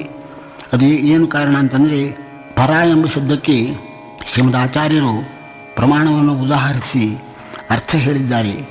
ಪರ ಅಂದರೆ ನಿತ್ಯ ನಿರ್ದುಃಖ, ಎಂದೂ ದುಃಖವೇ ಇಲ್ಲ, ಎಂದೂ ದುಃಖ ಇಲ್ಲದಿದ್ದವರು ಪರ ಎಂಬ ಶಬ್ದದ ಅರ್ಥ. ಲಕ್ಷ್ಮೀದೇವಿಗೆ ಯಾವಾಗಲೂ ಎಂದೂ ದುಃಖ ಇಲ್ಲ, ಅವಳು ಪರಶಬ್ದ ವಾಚ್ಯಳಾಗ್ತಾಳೆ. ಎಂದೂ ದುಃಖ ಇಲ್ಲದಿದ್ದವನು ನಾರಾಯಣ. ಪರ ಎಂಬ ಶಬ್ದಕ್ಕೆ ಅರ್ಥ ಇಬ್ಬರೇ, ಲಕ್ಷ್ಮೀದೇವಿ ಪರಮಾತ್ಮ ಇಬ್ಬರೇ ಪರಶಬ್ದಾರ್ಥರು. ಜಗತ್ತಿನಲ್ಲಿ ಇನ್ನು ಯಾರೂ ಕೂಡ ನಿತ್ಯ ನಿರ್ದುಃಖರು ಇಲ್ಲವೇ ಇಲ್ಲ. ಇವರಿಬ್ಬರೇ ಪರಶಬ್ದವಾಚ್ಯರು, ನಿತ್ಯ ನಿರ್ದುಃಖರಾದ್ದರಿಂದ ಪರಶಬ್ದವಾಚ್ಯರಾಗಿದ್ದಾರೆ. ಪರತಮ ಇನ್ಯಾರು ಅಂತ ಕೇಳಿದರೆ ಇನ್ಯಾರು ಇಲ್ಲವೇ ಇಲ್ಲ, ಜಗತ್ತಿನಲ್ಲಿ ಇನ್ನೊಂದು ಪರ ಇಲ್ಲವಾದ್ದರಿಂದ ಪರತರಹ ಅಂದರೆ ನಾರಾಯಣನೇ ಎಂಬುವಂಥ ಅರ್ಥ ಬರ್ತದೆ. ಪರತಮಕ್ಕೆ ಇನ್ನು ಅವಕಾಶವೇ ಇಲ್ಲ. ಇನ್ನು ಗೀತೆಯಲ್ಲಿ ದ್ವಾಭಿಮೋ ಪುರುಷೋ ಲೋಕೆ ಕ್ಷರಶ್ಚಾಕ್ಷರೇವಚ ಕ್ಷರಸರ್ವಾಣಿ ಭೂತಾನಿ ಕೂಟಸ್ಥೋಕ್ಷರ ಉಚ್ಯತೆ ಉತ್ತಮ ಪುರುಷಸ್ತ್ವನ್ಯಃ ಪರಮಾತ್ಮತ್ಯುದಾಹೃತಃ ಯೋ ಲೋಕತ್ರಯಮಾವಿಶ್ಯ ಬಿಭರ್ತ್ಯವ್ಯಯ ಈಶ್ವರಃ ಯಸ್ಮಾಕ್ಷರಮತೀತೋಹಂ ಅಕ್ಷರಾದಪಿ ಚೋತ್ತಮಃ ಅತಸ್ಮಿ ಲೋಕೆ ವೇದೇ ಚ ಪ್ರಚಿತಃ ಪುರುಷೋತ್ತಮಃ ಯೋ ಮಾಮೇವ ಸಂಮೂಢೋ ಜಾನಾತಿ ಪುರುಷೋತ್ತಮಂ ಸ ಸರ್ವವಿದ್ಭಜತಿ ಮಾಂ ಸರ್ವಭಾವೇನ ಭಾರತ ಇತಿ ಗುಹ್ಯತಮಂ ಶಾಸ್ತ್ರಂ ಇದಮುಕ್ತಂ ಮಯಾ ನಘ ಏತದ್ಬುದ್ಧ್ವಾ ಬುದ್ಧಿಮಾನ್ ಸ್ಯಾತ್ ಕೃತಕೃತ್ಯಶ್ಚ ಭಾರತ. ಭಗವದ್ಗೀತೆಯಲ್ಲಿ ಸಾರಭೂತವಾದ ಶ್ಲೋಕ ಇದು. ಇದರಲ್ಲಿ ಏನು ಹೇಳ್ತಾರೆ ಅಂದರೆ, ಪುರುಷೋತ್ತಮ ಅಂತ, ಪುರುಷೋತ್ತಮ ಅಂದರೆ ಒಂದೇ, ಸರ್ವೋತ್ತಮ ಅಂದರೆ ಒಂದೇ ಅರ್ಥ. ಅಲ್ಲಿ ಪುರುಷ ಎಂಬ ಶಬ್ದವನ್ನು ಹಾಕಿದ್ದರಿಂದ ದ್ವಾವಿಮೋ ಪುರುಷೋ ಲೋಕೆ, ಕ್ಷರಪುರುಷರು ಅಕ್ಷರ ಪುರುಷರು ಅಂತ ಎರಡು ತರಹ ಪುರುಷರಿದ್ದಾರೆ. ಕ್ಷರಪುರುಷರು ಅಂತಂದರೆ ಯಾವ್ಯಾವ ಚೇತನದ ದೇಹನಾಶ ಆಗ್ತದೋ ಅವರು ಕ್ಷರಪುರುಷರು, ಯಾರಿಗೆ ದೇಹನಾಶ ಇಲ್ಲವೋ ಅವರು ಅಕ್ಷರ ಪುರುಷರು. ಬ್ರಹ್ಮಾದಿ ದೇವತೆಗಳೆಲ್ಲರೂ ಕೂಡ ಪ್ರಳಯ ಕಾಲದಲ್ಲಿ ದೇಹನಾಶ ಆಗ್ತದೆ, ಆದ್ದರಿಂದ ಅವರು ಕ್ಷರಪುರುಷರು. ಲಕ್ಷ್ಮೀದೇವಿ ಒಬ್ಬಳೇ ಅಕ್ಷರ ಪುರುಷರು, ಅವಳಿಗೆ ದೇಹನಾಶ ಇಲ್ಲವೇ ಇಲ್ಲ. ಜ್ಞಾನಾನಂದಾತ್ಮಕವಾದ ನಿತ್ಯವಾದ ದೇಹಗಳು ಲಕ್ಷ್ಮೀದೇವಿ. ಲಕ್ಷ್ಮೀದೇವಿ ಸ್ತ್ರೀಯಾದರೂ ಅವಳಿಗೆ ಪುರುಷ ಅಂತ ಯಾಕೆ ಹೇಳೋದು ಅಂತಂದರೆ, ಪುರುಷರಿಗೆ ಇರುವಷ್ಟು ಶಕ್ತಿ ಇದ್ದದ್ದರಿಂದ ಅವರನ್ನು ಪುರುಷ ಎಂಬ ಶಬ್ದದಿಂದ ಕರೆದಿದ್ದಾರೆ. ಅಂಥ ಕ್ಷರಾಕ್ಷರ ಪುರುಷರಕ್ಕಿಂತ ಉತ್ತಮ ಯಾರು ಅಂದರೆ ಸಾಕ್ಷಾತ್ ನಾರಾಯಣ. ಇದು ಸಮಸ್ತ ವೇದಗಳ ಸಾರ, ಸಮಸ್ತ ಶಾಸ್ತ್ರಗಳ ಸಾರ, ಸಮಸ್ತ ಗೀತೆಯ ಸಾರ ಎಂಬುದಾಗಿ ಶಂಕರಾಚಾರ್ಯರು ಕೂಡ ತಮ್ಮ ಭಾಷ್ಯದಲ್ಲಿ ಬರೆದಿದ್ದಾರೆ. ಏನೆಂದರೆ, ನ ಕೇವಲ ಸರ್ವೋ ಹಿ ಗೀತಾಶಾಸ್ತ್ರಾರ್ಥ ಇಹ ಸಮಾಸೇನ ಉಕ್ತ ಇಂಥ ಸಮಸ್ತ ಶಾಸ್ತ್ರಾರ್ಥಶ್ಚ. ಇದರ ಅರ್ಥವೇನು ಅಂತಂದರೆ, ನಾರಾಯಣ ಪುರುಷೋತ್ತಮ ಅಂತ ಹೇಳಿದ್ದೇನಿದೆ ಈ ವಿಷಯ ಗೀತಾಶಾಸ್ತ್ರದ ಸಾರ ಅಂತ ಇಷ್ಟೇ ತಿಳ್ಕೋಬೇಡ್ರಿ, ಸಮಸ್ತ ಶಾಸ್ತ್ರದ ಸಾರವೂ ಆಗಿದೆ ಇದು ಅಂಥೇಳಿ ಶಂಕರಾಚಾರ್ಯರು ಅರ್ಥ ಬರೆದಿದ್ದಾರೆ. ಇನ್ನು ಯೋ ಲೋಕತ್ರಯಮಾವಿಶ್ಯ ಬಿಭರ್ತ್ಯವ್ಯಯ ಈಶ್ವರ ಎಂಬುವಂಥ ಒಂದು ಶ್ಲೋಕ ಇದರಲ್ಲೇ ಉಂಟು. ಈ ಸಂದರ್ಭದಲ್ಲಿ ಈಶ್ವರ ಎಂಬ ಶಬ್ದ ಉಂಟಲ್ಲಿ. ಈಶ್ವರನು ಎಲ್ಲ ಲೋಕದ ಒಳಗೆ ಅಂತರ್ಯಾಮಿಯಾಗಿದ್ದಾನೆ, ಸರ್ವೋತ್ತಮನಾಗಿದ್ದಾನೆ. ಈಶ್ವರನು ಪುರುಷೋತ್ತಮ ಅಂತ ಹೇಳಿ ಹೇಳ್ತಾ ಇದ್ದಾರೆ. ಈಶ್ವರ ಅಂದರೆ ರುದ್ರದೇವರು ಎಂಬುವಂಥ ಅರ್ಥ ಆಗುವ ಸಂಭವ ಉಂಟು. ಈಶ್ವರ ಶಬ್ದ ರುದ್ರದೇವರಿಗೂ ಉಂಟು. ಅದಕ್ಕೋಸ್ಕರ ಈಶ್ವರ ಎಂಬ ಶಬ್ದಕ್ಕೆ ಅರ್ಥವನ್ನು ಶಂಕರಾಚಾರ್ಯ ಬರೀತಾ ಇದ್ದಾರೆ. ಈಶ್ವರ ಈಶನಶೀಲೋ ನಾರಾಯಣ, ಎಲ್ಲರಿಗೂ ನೇಮನ ಮಾಡತಕ್ಕಂಥ ನಾರಾಯಣನೇ ಈಶ್ವರ ಶಬ್ದದ ಅರ್ಥ, ರುದ್ರದೇವರು ಅಂತ ಅರ್ಥವಲ್ಲ ಅಂತ ಹೇಳ್ತಾ ಇದ್ದಾರೆ. ಹೀಗೆ ಹೇಳೋದ್ರಿಂದ ಏನು ಗೊತ್ತಾಯಿತು, ಶಂಕರಾಚಾರ್ಯರು ರುದ್ರದೇವರನ್ನೇ ಸರ್ವೋತ್ತಮ ಅಂತ ಹೇಳ್ತಾರೋ ಏನೋ ಎಂಬುವಂಥ ಒಂದು ಶಂಕೆ ಪರಿಹಾರ ಆಗ್ತಾ ಇದೆ. ಸ್ಪಷ್ಟವಾಗಿ ಹೇಳಿದ್ದಾರೆ, ನಾರಾಯಣನೇ ಪುರುಷೋತ್ತಮ, ಸಮಸ್ತ ಶಾಸ್ತ್ರಗಳ ಸಾರ ಇದು ಎಂಬುದಾಗಿ ಶಂಕರಾಚಾರ್ಯರು ಹೇಳಿದ್ದರಿಂದ ತಮ್ಮ ಅಭಿಪ್ರಾಯ ಹಾಗುಂಟು ಗೊತ್ತಿಲ್ಲ, ಶಾಸ್ತ್ರದ ಅಭಿಪ್ರಾಯ ಹೀಗೆ ಉಂಟು ಅಂತ ಅವರು ಹೇಳ್ತಾ ಇದ್ದಾರೆ. ಅಂತ ಶಾಸ್ತ್ರದಲ್ಲಿ ನಾರಾಯಣ ಸರ್ವೋತ್ತಮತ್ವವನ್ನು ಹೊರತು ಇತರ ದೇವತೆಗಳ ಸರ್ವೋತ್ತಮತ್ವವನ್ನು ಹೇಳೋದಿಲ್ಲ ಎಂಬುದನ್ನು ಅವರು ಅಂಗೀಕಾರ ಮಾಡಿದ್ದಾರೆ. ಮಧ್ವಾಚಾರ್ಯ ಸಿದ್ಧಾಂತ ಏನು, ನಾರಾಯಣ ಸರ್ವೋತ್ತಮತ್ವ. ಇದನ್ನು ಶ್ರೀಮನ್ ಮಧ್ವಾಚಾರ್ಯರೇ ಸ್ಪಷ್ಟವಾಗಿ ಪಾರಮಾರ್ಥಿಕವಾದದ್ದಿದು, ವ್ಯಾವಹಾರಿಕ ಅಲ್ಲ ಇದು ಎಂಬುವಂಥದ್ದನ್ನು ಹೇಳಿದಂಥವರು ಶ್ರೀಮನ್ಮಧ್ವಾಚಾರ್ಯರು ಒಬ್ಬರೇ. ರಾಮಾನುಜಾಚಾರ್ಯರು ಕೂಡ ನಾರಾಯಣ ಸರ್ವೋತ್ತಮತ್ವ ಹೇಳ್ತಾರೆ. ಹೇಳಿದರೆ ನಾರಾಯಣನಿಗೆ ಮೋಕ್ಷದಲ್ಲಿ ಮುಕ್ತರಿಗೂ ಅವನಿಗೆ ಸಾಮ್ಯ ಬಂದುಬಿಡ್ತದೆ. ಪರಮಾತ್ಮನಿಗೆ ನಾರಾಯಣನಿಗೆ ಆನಂದ ಉಂಟು, ಅಷ್ಟು ಆನಂದ ಮುಕ್ತರಿಗೂ ಉಂಟು ಅಂತ ಹೇಳಿ ಪರಮಸಾಮ್ಯವನ್ನು ಹೇಳಿ ಸರ್ವೋತ್ತಮತ್ವವನ್ನು ತಾವು ಹೇಳಿದ್ದನ್ನು ತಾವೇ ಅಲ್ಲಗಳೆಯುತ್ತಾರೆ. ಆದ್ದರಿಂದ ನಾರಾಯಣ ಸರ್ವೋತ್ತಮತ್ವ ಎಂಬುದು ಪಾರಮಾರ್ಥಿಕ ಎಂತೆಂದು ಸಂಕಟಶಾಸ್ತ್ರಗಳ ಸಾರವೆಂದು ಹೇಳತಕ್ಕಂಥವರು ಶ್ರೀಮನ್ಮಧ್ವಾಚಾರ್ಯರು ಒಬ್ಬರೇ. ನಾರಾಯಣನ ಸರ್ವೋತ್ತಮತ್ವ ವಿಷಯದಲ್ಲಿ ಏನು ಯುಕ್ತಿ ಅಂತಂದರೆ, ರುದ್ರದೇವರು ಬ್ರಹ್ಮದೇವರು ಈ ದೈತ್ಯರಿಗೆ ರಾಕ್ಷಸರಿಗೆಲ್ಲ ಅವಧ್ಯತ್ವ ವರ ಕೊಡ್ತಾ ಇದ್ದಾರೆ. ಅವಧ್ಯತ್ವ ವರ ನಿಮಗೆ ಸಾವೇ ಇಲ್ಲ ಎಂಬುವಂಥ ವರವನ್ನು ಕೊಡ್ತಾ ಇದ್ದಾರೆ. ಕೊಟ್ಟರೆ ನಾರಾಯಣ ದೇವರು ಭೂಮಿಯಲ್ಲಿ ರುದ್ರದೇವರು ಬ್ರಹ್ಮದೇವರು ಕೊಟ್ಟಂತಹ ವರವನ್ನು ತಿರಸ್ಕರಿಸಿ ಕೊಂದು ಹಾಕಿಬಿಡ್ತಾರೆ. ಹಾಗಾದರೆ ಬ್ರಹ್ಮದೇವರು ರುದ್ರದೇವರ ಮಾತಿಗೆ ತಿರಸ್ಕಾರವನ್ನು ಮಾಡಿ ದೈತ್ಯರನ್ನು ಸಂಹಾರ ಮಾಡುವ ಪ್ರಯುಕ್ತ ಬ್ರಹ್ಮದೇವರಕ್ಕಿಂತಲೂ ರುದ್ರದೇವರಕ್ಕಿಂತಲೂ ನಾರಾಯಣ ಉತ್ತಮ ಎಂಬುವಂಥ ಅರ್ಥ ಆಗ್ತದೆ. ಆದ್ದರಿಂದ ಅದು ಸಮಾನರೂ ಇಲ್ಲ, ಐಕ್ಯವೂ ಇಲ್ಲ, ನಾರಾಯಣನೇ ಸರ್ವೋತ್ತಮ ಎಂಬುವಂಥ ವಿಷಯ ಸಿದ್ಧವಾಗ್ತಾ ಇದೆ ಅಂಥೇಳಿ ನಾರಾಯಣ ಸರ್ವೋತ್ತಮತ್ವ ವಿಷಯವನ್ನು ಸಂಕ್ಷೇಪವಾಗಿ ಹೇಳಿದ್ದೇವೆ. ಹರಿಪರತರಹ ಎಂಬುವಂಥದ್ದು ಹೇಗೆ ಮುಖ್ಯ ವಿಷಯವೋ ಹಾಗೆ ವಾಯು ಉತ್ತಮ ಎಂಬುವಂಥ ವಿಷಯವೂ ಕೂಡ ಮುಖ್ಯ ವಿಷಯ, ಪ್ರಧಾನ ವಿಷಯ. ಅದನ್ನು ಇಲ್ಲಿ ಶ್ಲೋಕದಲ್ಲಿ ಹೇಳಲಿಲ್ಲ ಅಂತ ಕೆಲವರಿಗೆ ಅಭಿಪ್ರಾಯ ಇದೆ. ಆ ಮುಖ್ಯ ವಿಷಯವನ್ನು ಒಂದನ್ನು ಬಿಟ್ಟಿಲ್ಲ ವ್ಯಾಸರಾಜ ಸ್ವಾಮಿಗಳವರು. ವಾಯು ಜೀವೋತ್ತಮತ್ವ ವಿಷಯವನ್ನು ಕೂಡ ಹರಿಪರತರಹ ಎಂಬ ಶಬ್ದದಿಂದಲೇ ಹೇಳಿದ್ದಾರೆ. ಅದು ಹೇಗೆ ಹರಿಪರತರಹ ಅಂತುಂಟು, ವಾಯುಜೀವೋತ್ತಮ ಎಂಬ ಅರ್ಥ ಹೇಗಾಗ್ತದೆ ಅಂತಂದರೆ, ಹರಿಶಬ್ದಕ್ಕೆ ನಾರಾಯಣ ಎಂಬಂಥ ಅರ್ಥ ಹೇಗೆ ಉಂಟು ಹಾಗೆ ಹರಿಶಬ್ದಕ್ಕೆ ವಾಯು ಎಂಬುವಂಥ ಅರ್ಥವೂ ಉಂಟು, ವಾಯುದೇವರು ಎಂಬ ಅರ್ಥವೂ ಉಂಟು. ಅಮರಕೋಶದಲ್ಲಿ ಹರಿಶಬ್ದಕ್ಕೆ ವಾಯು ಎಂಬ ಅರ್ಥವನ್ನು ಕೂಡ ಹೇಳಿದ್ದಾರೆ. ಹರಿಪರತರಹ ಅಂದರೆ ವಾಯುದೇವರು ಜೀವೋತ್ತಮರು ಎಂಬುವಂಥ ಅರ್ಥ ಆಗ್ತದೆ. ಅದು ಹೇಗೆ ಪರತರ ಎಂಬ ಶಬ್ದದ ಅರ್ಥ ಬರುವುದಿಲ್ಲಲ್ವ? ಪರಾಂಡ ನಿತ್ಯ ನಿರ್ದುಃಖರು ಅಂತ ಅರ್ಥ. ಪರಶಬ್ದ ವಾಚ್ಯರೇ ಅಲ್ಲ ವಾಯುದೇವರು, ಯಾವಾಗಲೂ ದುಃಖರಹಿತರಲ್ಲ ಅವರು. ವಾಯುದೇವರಿಗೆ ದುಃಖ ಇದ್ದರೂ ಕೂಡ ದುಃಖದಿಂದ ಪೀಡೆ ಇಲ್ಲ ಅಂತ ಹೇಳಿದ್ದಾರೆ. ದುಃಖದಿಂದ ಪೀಡೆ ಇಲ್ಲ ಅಂತ ಇಷ್ಟೇ ಅರ್ಥ ಹೊರತು ದುಃಖ ಉಂಟೇ ಉಂಟು. ದೃಷ್ಟಾಂತ ಕೊಡೋದಾದರೆ, ಸಣ್ಣ ಮಕ್ಕಳಿಗೆ ಹಸಿವಾಯಿತು ಅಂತಂದರೆ ಅಳ್ತಾವೆಗಳು. ಆದರೆ ನಮಗೆಲ್ಲ ಅದು ಬಹಳ ಒಳ್ಳೆಯದು ಅಂತ ಹೇಳ್ತೀವಿ ನಾವು. ಊಟ ಮಾಡಲಿಕ್ಕೆ ಬಹಳ ರುಚಿಯಾಗ್ತದೆ, ಹಸಿವಿನ ದುಃಖ ಬೇಕು ಅಂತ ಅಪೇಕ್ಷೆ ಮಾಡ್ತೀವಿ. ವಾಯುದೇವರಿಗೆ ದುಃಖ ಇದ್ದರೂ ಕೂಡ ದುಃಖದಿಂದ ಪೀಡೆ ಇಲ್ಲ ಅಂತ ನಿತ್ಯ ನಿರ್ದುಃಖರು, ಯಾವ ದುಃಖವೂ ಇಲ್ಲದಿದ್ದವರು ಪರಶಬ್ದವಾಚ್ಯರಾದ ಲಕ್ಷ್ಮೀದೇವಿ, ಪರಶಬ್ದವಾಚ್ಯನಾದ ನಾರಾಯಣ ಇಬ್ಬರೇ ಹೊರತು ವಾಯುದೇವರು ಪರಶಬ್ದವಾಚ್ಯರೇ ಆಗುವುದಿಲ್ಲಲ್ಲ. ಪರತರ ಹೇಗಾಗ್ತಾರೆ ಎಂಬ ಶಂಕೆ ಬರ್ತದೆ. ಅದಕ್ಕೆ ಸಮಾಧಾನ ಇಷ್ಟೇ, ಪರ ಎಂಬ ಶಬ್ದಕ್ಕೆ ಉತ್ತಮ ಅಂತ ಅರ್ಥ. ಉತ್ತಮತ್ವ ಎಂಬುದು ನಿತ್ಯ ನಿರ್ದುಃಖತ್ವ ಪ್ರಯುಕ್ತ ಉತ್ತಮತ್ವ ಒಂದು ಬೇರೆ. ಯಾವಾಗಲೂ ಭಗವಂತನನ್ನೇ ಧ್ಯಾನ ಮಾಡಿಕೊಂಡು ಭಗವಂತನ ಭಕ್ತಿಯನ್ನೇ ಮಾಡಿಕೊಂಡು ಒಂದು ಕ್ಷಣ ಸಹ ದೇವರನ್ನು ಮರೆತು ಬಿಡುವುದಿಲ್ಲ ಅವರು. ಯಾವಾಗಲೂ ದೇವರಲ್ಲಿ ಭಕ್ತಿ ಮಾಡ್ತಲೇ ಇರ್ತಾರೆ. ಅಂಥವರಿಗೆ ಶುದ್ಧೇ ಭಾಗವತೇ ಧರ್ಮೇ ನಿರತೋ ಯದೃಕೋದರ ಅಂತ ಶಾಸ್ತ್ರಿ ಹೇಳಿದಂತೆ ಶುದ್ಧ ಭಾಗವತ ಧರ್ಮದಲ್ಲಿ ಇರತಕ್ಕವರು ಪರ ಎಂಬ ಶಬ್ದಕ್ಕೆ ಅರ್ಥ. ಇಲ್ಲಿ ಪರ ನಿತ್ಯ ನಿರ್ದುಃಖ ಅಂತ ಅರ್ಥವಲ್ಲ, ಶುದ್ಧ ಭಾಗವತ ಧರ್ಮದಲ್ಲಿ ಇರತಕ್ಕಂಥವರು ಅಂತ ಅರ್ಥ. ಅದು ಭಾರತೀ ದೇವಿ, ಸರಸ್ವತೀ ದೇವಿ, ವಾಯುದೇವರ ಪತ್ನಿ ಭಾರತಿ, ಬ್ರಹ್ಮದೇವರ ಪತ್ನಿ ಸರಸ್ವತಿ, ಅವರಿಬ್ಬರೂ ಕೂಡ ಶುದ್ಧ ಭಾಗವತ ಧರ್ಮದಲ್ಲಿ ಇರ್ತಾರೆ. ರುದ್ರಾದಿ ದೇವತೆಗಳು ಒಮ್ಮೊಮ್ಮೆ ಪರಮಾತ್ಮನ ದ್ವೇಷ ಮಾಡಿಬಿಡ್ತಾರೆ. ದ್ವೇಷ ಮಾಡೋದ್ರಿಂದ ಅವರು ಶುದ್ಧ ಭಾಗವತ ಧರ್ಮದಲ್ಲಿ ಇಲ್ಲವಾದ್ದರಿಂದ ಶುದ್ಧ ಭಾಗವತ ಧರ್ಮದಲ್ಲಿ ಇರತಕ್ಕಂಥವರು ಲಕ್ಷ್ಮೀದೇವಿ, ವಾಯುದೇವರು, ಬ್ರಹ್ಮದೇವರು, ಸರಸ್ವತಿ, ಭಾರತೀಯರು 5 ಜನ ಶುದ್ಧ ಭಾಗವತ ಧರ್ಮದಲ್ಲಿ ಇರತಕ್ಕವರಾದ್ದರಿಂದ ಪರಶಬ್ದವಾಚ್ಯರು. ಸರಸ್ವತಿ ಭಾರತೀಯರು ಅವರು ವಾಯುದೇವರ ಪತ್ನಿ, ಬ್ರಹ್ಮದೇವರ ಪತ್ನಿ, ಅವರಿಬ್ಬರು ಶುದ್ಧ ಭಾಗವತ ಧರ್ಮದಲ್ಲಿ ಇದ್ದದ್ದರಿಂದ ಪರ ಎಂಬ ಶಬ್ದಕ್ಕೆ ಅರ್ಥ ಆಗ್ತಾರೆ. ಪರತರ ಅಂದರೆ ಅವರ ಪತಿಗಳು ವಾಯುದೇವರು, ಬ್ರಹ್ಮದೇವರು, ಅವರು ಪರತರರು. ಪರತಮ ಲಕ್ಷ್ಮೀದೇವಿ. ಹೀಗೆ ಇದ್ದದ್ದರಿಂದ ವಾಯುದೇವರು ಪರತರರು, ಎಲ್ಲ ಜೀವೋತ್ತಮರು. ಜೀವನಲ್ಲಿ ಇಂಥವರು ವಾಯುದೇವರಿಗೆ ಸಮಾನ ಇನ್ನೊಬ್ಬ ಜೀವರಿಲ್ಲ ಎಂಬುವಂಥ ಅರ್ಥ ಪರತರ ಎಂಬ ಶಬ್ದದಿಂದ ಬರ್ತಾ ಇದೆ. ಇಲ್ಲಿ ಒಂದು ಪ್ರಶ್ನೆ, ವಾಯು ಪರತರ ಅಂತ ಈ ಶಬ್ದವನ್ನು ಪ್ರಯೋಗ ಮಾಡಬಹುದಾಗಿತ್ತು. ಹರಿಶಬ್ದದಿಂದಲೇ ವಾಯುದೇವರನ್ನು ಯಾಕೆ ಹೇಳಿದ್ದು? ವಾಯುದೇವರದ್ದು ಪರಮಾತ್ಮನದ್ದು ಮತ್ತೈಕ್ಯ, ಏಕಮತಿ, ಅವರದ್ದು ಇಬ್ಬರದ್ದು ಒಂದೇ ಅಭಿಪ್ರಾಯ, ವಿರುದ್ಧ ಅಭಿಪ್ರಾಯ ಇಲ್ಲವೇ ಇಲ್ಲ. ಪರಮಾತ್ಮನ ಮನಸ್ಸಿನಲ್ಲಿ ಏನುಂಟು ಅದನ್ನೇ ತಿಳ್ಕೊಳ್ತಾರೆ ಹೊರತಾಗಿ ವಿರುದ್ಧವಾಗಿ ಏನೂ ತಿಳ್ಕೊಂಬುದಿಲ್ಲ ಅವರು. ಇದನ್ನು ತಿಳಿಸಲಿಕ್ಕಾಗಿ ಹರಿ ಎಂಬ ಒಂದೇ ಶಬ್ದದಿಂದ ವಾಯುದೇವರನ್ನು ಪರಮಾತ್ಮನನ್ನು ಹೇಳಿದ್ದಾರೆ ಅಂತ ತಿಳ್ಕೊಳ್ಬೇಕು. ವಾಯುದೇವರು ಜೀವೋತ್ತಮರು, ರುದ್ರದೇವರಕ್ಕಿಂತಲೂ ಶ್ರೇಷ್ಠರು ಎಂಬುವಂತಹ ವಿಷಯದಲ್ಲಿ ವೇದದ ಆಧಾರವನ್ನು ನಾವು ಕೊಡ್ತೇವೆ. ಮೊದಲು ವೇದದಲ್ಲಿ ಒಂದು ವಿಷಯ ಇದೆ. ಹಿಂದೆ ದೇವತೆಗಳು ದೈತ್ಯರು ಸೇರಿ ಕ್ಷೀರ ಸಮುದ್ರದಲ್ಲಿ ಅಮೃತ ಮಥನ ಮಾಡಿದರು. ಆರಂಭದಲ್ಲಿ ಕಾಲಕೂಟ ವಿಷ ಮೇಲಕ್ಕೆ ಬಂತು. ಆ ಕಾಲಕೂಟ ವಿಷದಿಂದ ಜಗತ್ತು ನಾಶ ಆಗುವ ಸಂಭವ ಇದೆ. ಅದನ್ನು ಮುಟ್ಲಿಕ್ಕೆ ಯಾರಿಗೂ ಕೂಡುದು ಅಂತ ಹೇಳಿ ಬ್ರಹ್ಮದೇವರು ವರ ಕೊಟ್ಟಿದ್ದಾರೆ. ಈ ಸಂದರ್ಭದಲ್ಲಿ ವಾಯುದೇವರಿಗೆ ಈ ವರ ಎಂಬುದು ಬಾಧಕ ಆಗುವುದಿಲ್ಲ. ಅವರು ಹೋಗಿ ಒಂದು ಬಂಗಾರದ ಪಾತ್ರದಲ್ಲಿ ಆ ವಿಷವನ್ನು ಸೇರಿಸಿದ್ದಾರೆ. ಕೈಗೆ ಹಾಕೊಂಡ್ರು, ಸರಿಯಾಗಿ ತಿಕ್ಕಿದರು. ಅದರ ದುಷ್ಟ ಸಾಮರ್ಥ್ಯ ಏನಿದೆ ಆ ಸಾಮರ್ಥ್ಯವನ್ನು ತಿಕ್ಕಿ ತಿಕ್ಕಿ ತಿಕ್ಕಿ ತಿಕ್ಕಿ ತೆಗೆದುಬಿಟ್ರು.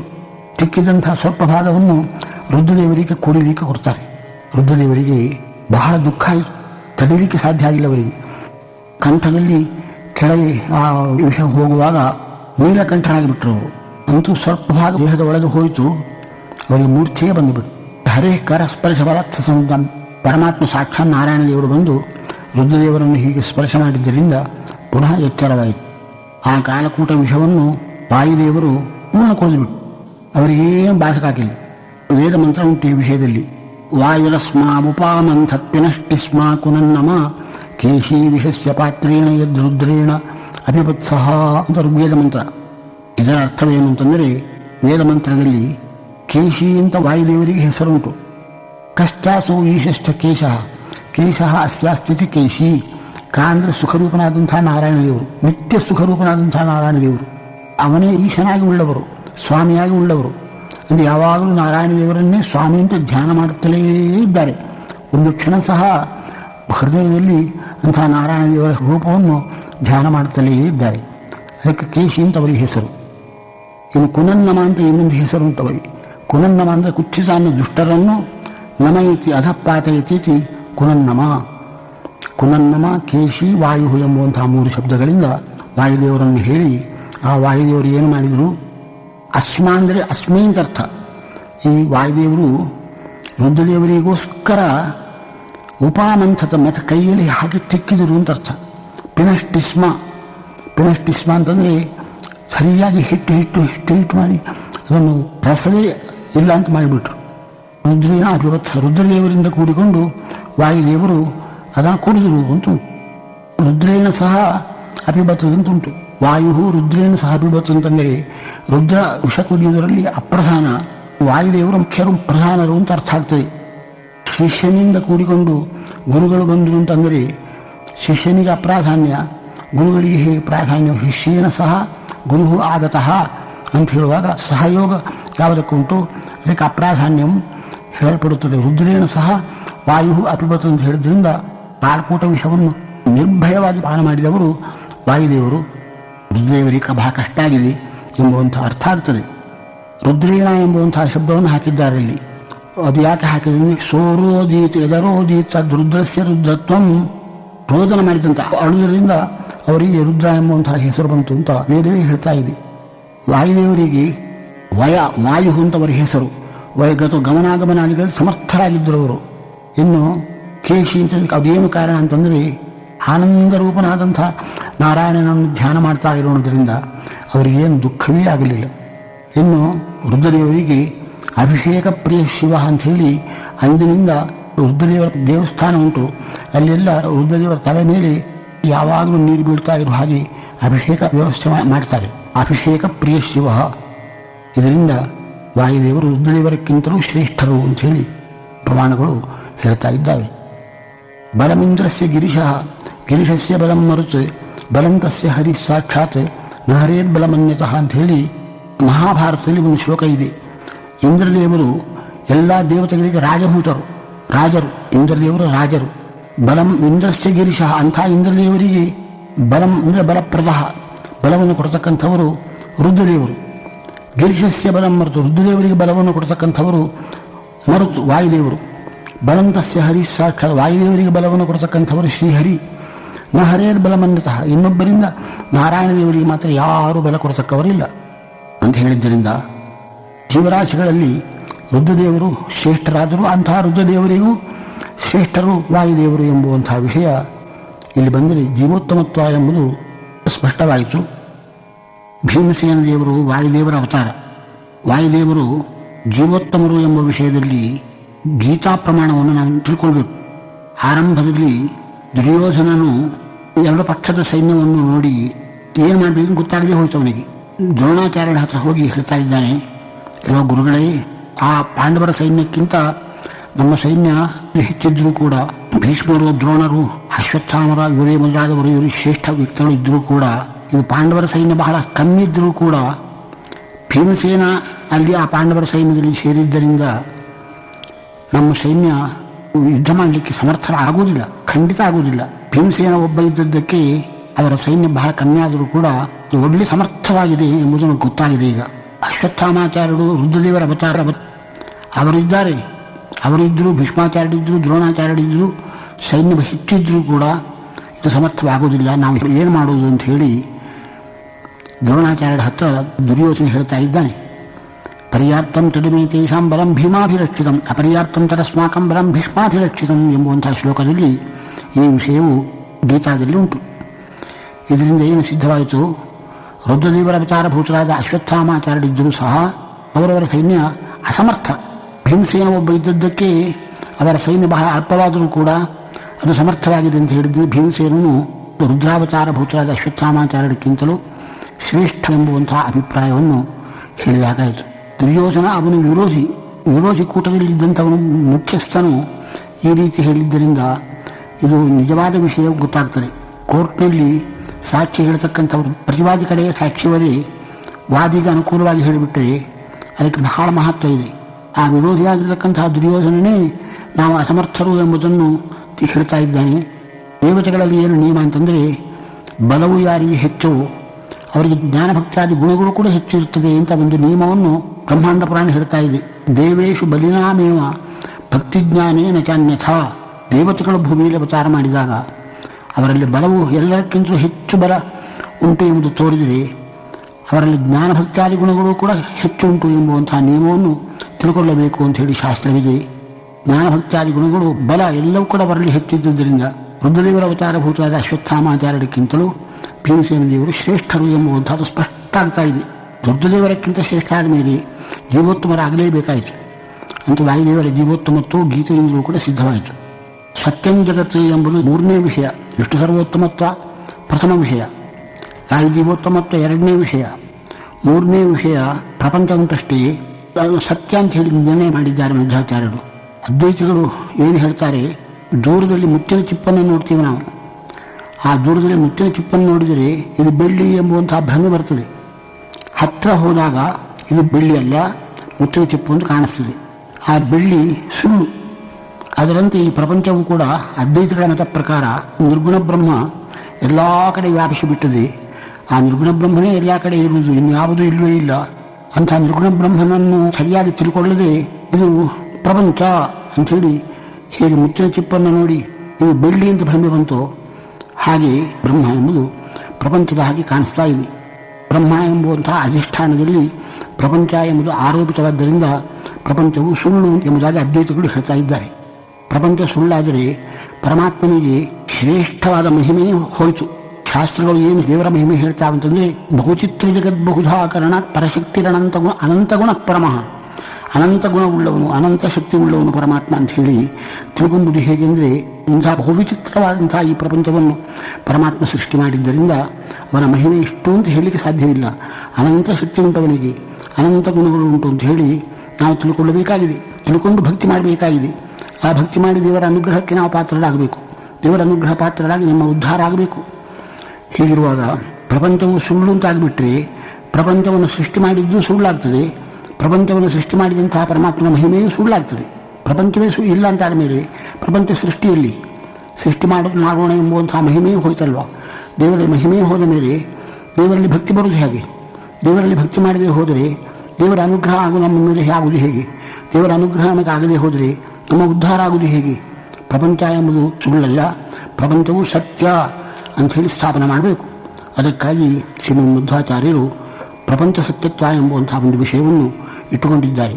ಈ ಪ್ರಪಂಚ ಸತ್ಯತ್ವವು ವೇದದಲ್ಲಿ ಎಲ್ಲಿ ಉಂಟು ಅಂತಂದರೆ ವಿಶ್ವಂ ಸತ್ಯಂ ಮಘವಾನ ಯವೋರಿದಾಪಶ್ಚನ ಪ್ರಮಿನಂತಿ ವ್ರತಂಬಾಂ ಎಂಬುವಂಥ ಋಗ್ವೇದ ಮಂತ್ರದಲ್ಲಿ ವಿಶ್ವಂ ಸತ್ಯಂ ಮಘವಾನ, ಪ್ರಪಂಚವು ಸತ್ಯವೇ ಸುಳ್ಳಲ್ಲ, ನಿತ್ಯಕೇತ ಸತ್ಯಮಿತ್ ಅಂತ ಇದು ಋಗ್ವೇದ. ಪರಮಾತ್ಮನೆಯನ್ನು ಸೃಷ್ಟಿ ಮಾಡಿದ, ಇದು ಸತ್ಯವೇ, ಸುಳ್ಳಲ್ಲ. ವೇದದಲ್ಲಿಯೇ ಈ ಪ್ರಕಾರ ಹೇಳಿದ್ದಾರೆ. ಇಷ್ಟೇ ಅಲ್ಲದೆ ಗೀತೆಯಲ್ಲಿ ಅಸತ್ಯಮ ಪ್ರತಿಷ್ಠಂತೆ ಜಗದಾಹುರಣೀಶ್ವರಂ ಎಂಬುದು ಭಗವದ್ಗೀತಾ ವಾಕ್ಯ ಪ್ರಸಿದ್ಧವಾಗಿದೆ. ಜಗತ್ತು ಸುಳ್ಳು ಅಂತ ಹೇಳ್ತಕ್ಕವರು ಯಾರು? ಅಸುರರು. ಅವರು ದೇವರೇ ಇಲ್ಲ ಅಂತ ಹೇಳ್ತಕ್ಕಂಥವರವರು ಅನೀಶ್ವರಂ ಅಂತ ಹೇಳಿ ಭಗವದ್ಗೀತೆಯಲ್ಲಿ ಹೇಳಿದ್ದಾರೆ.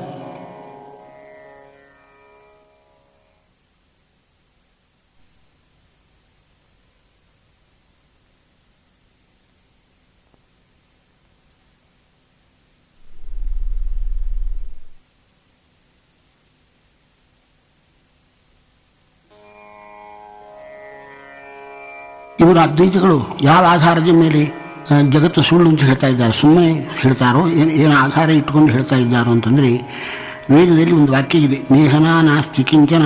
ಈ ವಾಕ್ಯಕ್ಕೆ ಅವರ ಅರ್ಥ ಮಾಡೋದು ಏನಂದರೆ, ಬ್ರಹ್ಮನಲ್ಲಿ ಜಗತ್ತು ಕಾಣಿಸ್ತದೆ, ಬ್ರಹ್ಮನೇ ಇರುವುದು, ಎಲ್ಲ ಕಡೆ ವ್ಯಾಪಿಸಿ ಇರುವುದು ಬ್ರಹ್ಮ ಒಂದೇ. ಆ ಬ್ರಹ್ಮನನ್ನು ಜಗತ್ತು ಅಂತ ತಿಳ್ಕೊಂಡದ್ದು ಅಂತ ಹೇಳಿ ಅರ್ಥ ಮಾಡ್ತಾ ಇದ್ದಾರೆ ಈ ವಾಕ್ಯಕ್ಕೆ. ಸರಿಯಾದ ಅರ್ಥ ಅಲ್ಲದು. ನಮ್ಮ ಆಚಾರ್ಯರು ಏನು ಅರ್ಥ ಹೇಳ್ತಾರೆ ಈ ವಾಕ್ಯಕ್ಕೆ ಅಂತಂದರೆ, ಪರಮಾತ್ಮನಲ್ಲಿ ಅನೇಕ ರೂಪಗಳಿದ್ದಾವೆ. ಮತ್ಸ್ಯ, ಕೂರ್ಮ, ವರಾಹ, ನರಸಿಂಹ, ವಾಮನ, ಭಾರ್ಗವ, ರಾಮ, ಕೃಷ್ಣ ಇತ್ಯಾದಿ ಭಗವದ್ ರೂಪಗಳಲ್ಲಿ ನಾನಾತ್ವ ಇಲ್ಲ. ಭಗವದ್ ರೂಪಗಳು ಬೇರೆ ಬೇರೆ ಅಲ್ಲ. ರಾಮಕೃಷ್ಣಾದಿ ರೂಪಗಳಲ್ಲಿ ಒಂದೇ ಅಚಿಂತ್ಯ ಶಕ್ತಿ ಉಂಟು, ವಿಚಿತ್ರವಾದ ಶಕ್ತಿ ಉಂಟು. ತಾನು ಒಬ್ಬನೇ ಆದರೂ ಕೂಡ ಅನೇಕ ರೂಪದಿಂದ ಪರಮಾತ್ಮ ತೋರಿಸಿಕೊಳ್ತಾ ಇದ್ದಾನೆ ಎಂಬುವಂತಹ ಸರಿಯಾದ ಅರ್ಥವನ್ನು ಆಚಾರ್ಯರು ಹೇಳಿದ್ದಾರೆ. ಅಸತ್ತದ ಅಶುಭತ್ವತಃ ಜಗತ್ತು ಅಸತ್ ಅಂತ ಕೆಲವು ಕಡೆ ಪ್ರಯೋಗ ಉಂಟು. ಜಗತ್ತು ಅಸತ್ತಂದ್ರೆ ಸುಳ್ಳು ಅಂತ ಅರ್ಥ ಅಲ್ಲ. ಪರಮಾತ್ಮ ಪರಮಮಂಗಳ ವಸ್ತು. ಇದು ಅಶುಭ, ಪರಮಾತ್ಮ ದೃಷ್ಟಿಯಿಂದ ಇದು ಅಶುಭ ಆಗಿದೆ, ದುಃಖ ಸಾಧನ ಆಗಿದೆ ಅಂತ ಅರ್ಥ. ಅಂಥದ್ದು ಪ್ರಪಂಚ ಅಂತ ಹೇಳಿ ಅರ್ಥ ಮಾಡಿದ್ದಾರೆ ಶ್ರೀಮದಾಚಾರ್ಯರು. ಪ್ರಪಂಚವನ್ನು ಸತ್ಯ ಅಂತ ಸ್ಥಾಪನೆ ಮಾಡಿದ್ದಾರೆ. ಈ ವೇದ ಪ್ರಮಾಣದಿಂದಲೂ ಗೀತಾ ಪ್ರಮಾಣದಿಂದಲೂ ಪ್ರಪಂಚವು ಸತ್ಯ, ಪ್ರಪಂಚ ಸೃಷ್ಟಿಯೂ ಸತ್ಯ, ಪ್ರಪಂಚ ಸೃಷ್ಟಿಕರ್ತೃತ್ವ ಎಂಬುವಂತಹ ಪರಮಾತ್ಮನ ಮಹಿಮೆಯೂ ಸತ್ಯ. ಆ ಮಹಿಮಾ ಜ್ಞಾನದಿಂದ ಭಕ್ತಿ ಉಂಟಾಗ್ತದೆ ದೇವರಲ್ಲಿ. ಆ ದೇವರಲ್ಲಿ ಭಕ್ತಿ ಮಾಡಿದ್ರಿಂದ ದೇವರು ಪ್ರಸನ್ನರಾಗಿ ನಮ್ಮನ್ನು ಉದ್ಧಾರ ಮಾಡ್ತಾ ಇದ್ದಾರೆ ಅಂತ ಹೇಳಿ ಶ್ರೀಮದಾಚಾರ್ಯರು ಜಗತ್ ಸತ್ಯತ್ವ ವಿಷಯದಲ್ಲಿ ಸರಿಯಾದ ಉತ್ತರವನ್ನು ಕೊಟ್ಟಿದ್ದಾರೆ. ಆದರೆ ಈ ಜಗತ್ ಸತ್ಯತ್ವ ವಿಷಯ ರಾಮಾನುಜಾಚಾರ್ಯರು ಕೂಡ ಹೇಳ್ತಾ ಇದ್ದಾರೋ ಹೇಗೆ? ಅದ್ವೈತಿಗಳು ಜಗತ್ ಸುಳ್ಳು ಅಂತ ಹೇಳ್ತಾರೆ, ರಾಮಾನುಜಾಚಾರ್ಯ ಜಗತ್ ಸತ್ಯ ಅಂತ ಹೇಳ್ತಾ ಇದ್ದಾರಲ್ವ. ಈ ಜಗತ್ ಸತ್ಯತ್ವ ಎಂಬುದು ಮಧ್ವಾಚಾರ್ಯರ ಸಿದ್ಧಾಂತ ಅಂತ ಹೇಳಬೇಕಾದರೆ ಇನ್ನೊಬ್ಬರು ಯಾರು ಹೇಳುವುದಿಲ್ಲ ಅಂತ ಆಗಬೇಕು. ಮಧ್ವಾಚಾರ್ಯರೇ ಹೇಳಿದ್ದು ಮಧ್ವಾಚಾರ್ಯರದ್ದೇ ಸಿದ್ಧಾಂತ ಅಂತ ಆಗಬೇಕು. ಆದರೆ ರಾಮಾನುಜಾಚಾರ್ಯರು ಕೂಡ ಪ್ರಪಂಚ ಸತ್ಯತ್ವವನ್ನು ಹೇಳ್ತಾ ಇದ್ದಾರೆ. ಮಧ್ವ ಸಿದ್ಧಾಂತ ಹೇಗಾಗ್ತದೆ ಇದು ಎಂಬುವಂತಹ ಪ್ರಶ್ನೆ ಬಂದರೆ ಅದಕ್ಕೆ ಹೀಗೆ ಸಮಾಧಾನ. ರಾಮಾನುಜಾಚಾರ್ಯರು ಕಾರ್ಯಕಾರಣಗಳಿಗೆ ಐಕ್ಯವನ್ನು ಹೇಳ್ತಾ ಇದ್ದಾರೆ. ಯಾವುದರ ಪರಿಣಾಮ ಯಾವುದೋ, ಮಣ್ಣಿನ ಪರಿಣಾಮ ಘಟ, ಮಣ್ಣಿಗೂ ಘಟಕ್ಕೂ ಐಕ್ಯ. ಘಟ ಎಂಬುದು ಹೇಗೆ ಮಣ್ಣಿನ ಕಾರ್ಯವೋ ಹಾಗೆ ಇಡೀ ಪ್ರಪಂಚವು ಪ್ರಕೃತಿಯ ಕಾರ್ಯ, ಪ್ರಕೃತಿಗೂ ಪ್ರಪಂಚಕ್ಕೂ ಐಕ್ಯ ಉಂಟು ಅಂತ ಹೇಳ್ತಾ ಇದ್ದಾರೆ ಅವರು. ಮಧ್ವ ಸಿದ್ಧಾಂತದಲ್ಲಿ ಭೇದವನ್ನು ಹೇಳ್ತೇವೆ, ಅವರ ಐಕ್ಯ ಮಾತ್ರ ಹೇಳ್ತಾ ಇದ್ದಾರೆ. ಅಂತಹ ಕಾರಣೀಭೂತವಾದ ಪ್ರಗತಿ ಉಂಟಷ್ಟೇ, ಅದು ಕಾಣುವುದಿಲ್ಲ, ಅವ್ಯಕ್ತ ಅಂತ ಅದಕ್ಕೆ ಹೆಸರು. ಆ ಪ್ರಗತಿ ಪ್ರತ್ಯಕ್ಷ ಸಿದ್ಧ ಆಗುವುದಿಲ್ಲ. ಆ ಪ್ರಗತಿಯ ಕಾರ್ಯಭೂತವಾದಂತಹ ಈ ಪ್ರಪಂಚವು ಅದು ಕೂಡ ಪ್ರಕೃತಿ ಸ್ವರೂಪವೇ ಅಂತಾದ ಮೇಲೆ ಅದು ಕೂಡ ಅವ್ಯಕ್ತ ಆಗಬೇಕಾಯಿತು, ಕಾಣಿಸುವುದಿಲ್ಲ ಅಂತಾಯಿತು. ನಾವು ಪ್ರಪಂಚ ನೋಡ್ತಾ ಇದ್ದೇವಲ್ವಾ ಅಂತಂದರೆ, ಸ್ವಪ್ನದಲ್ಲಿ ಒಂದು ಆನೆ ನಮಗೆ ತೋರ್ತದೆ, ಆನೆಯ ಪ್ರತ್ಯಕ್ಷ ಬಂತು ಅಂತೂ ಆನೆ ಸತ್ಯ ಅಂತ ಹೇಳ್ತೇವ? ಸ್ವಪ್ನದ ಪ್ರತ್ಯಕ್ಷ ಆದ್ರಿಂದ ಅದು ಭ್ರಾಂತಿ ಅದು ಅಂತ ಹೇಗೆ ಹೇಳಬೇಕು, ಹಾಗೆ ರಾಮಾನುಜಾಚಾರ್ಯ ಏನು ಹೇಳಬೇಕಾಗಿದೆ ಅಂದರೆ, ಆನೆ ಸ್ವಪ್ನದಲ್ಲಿ ಹೇಗೆ ಕಾಣಿಸಲಿಕ್ಕೆ ಸಾಧ್ಯ ಇಲ್ಲವೋ ಹಾಗೆ ಪ್ರಪಂಚವೂ ಕೂಡ ಪ್ರಕೃತಿ ಸ್ವರೂಪದಿಂದ ಕಾಣಿಸಲಿಕ್ಕೆ ಸಾಧ್ಯ ಇಲ್ಲ. ಈ ಪ್ರಪಂಚ ತೋರ್ತಾ ಇದೆ, ಪ್ರಪಂಚ ಪ್ರತ್ಯಕ್ಷ ಭ್ರಾಂತಿ ಅಂತ ಹೇಳಬೇಕು ಅವರು. ಪ್ರಪಂಚ ಪ್ರತ್ಯಕ್ಷ ಭ್ರಾಂತಿ ಅಂತ ಹೇಳಿದ್ರಿಂದ ಪ್ರಪಂಚವು ಅಸತ್ಯ ಆಯಿತು ಅವರ ಮತ ಪ್ರಕಾರ. ಪ್ರಪಂಚ ಸತ್ಯತ್ವ ಅವರಿಗೆ ಸಮರ್ಥ ಮಾಡಲಿಕ್ಕೆ ಬರುವುದಿಲ್ಲ. ಅದನ್ನ ಪ್ರಪಂಚ ಸತ್ಯತ್ವ ಎಂಬುದು ಶ್ರೀಮದಾಚಾರ್ಯರದ್ದೇ ಸಿದ್ಧಾಂತ. ಸತ್ಯಂ ಜಗತ್ ತತ್ವತೋ ಭೇದ. ತತ್ವತಃ ಎಂಬುದನ್ನು ತತ್ವತಃ ಅಂದರೆ ಯಥಾರ್ಥವಾಗಿ ಅಂತ ಅರ್ಥ. ಇದನ್ನು ಹರಿಸರ್ವೋತ್ತಮ ಎಂಬುದರಲ್ಲಿ ತಗೊಂಡು ಹೋಗಬೇಕು. ಹರಿಸರ್ವೋತ್ತಮತ್ವವು ತತ್ವ ತಾತ್ವಿಕ, ವ್ಯಾವಹಾರಿಕ ಅಲ್ಲ.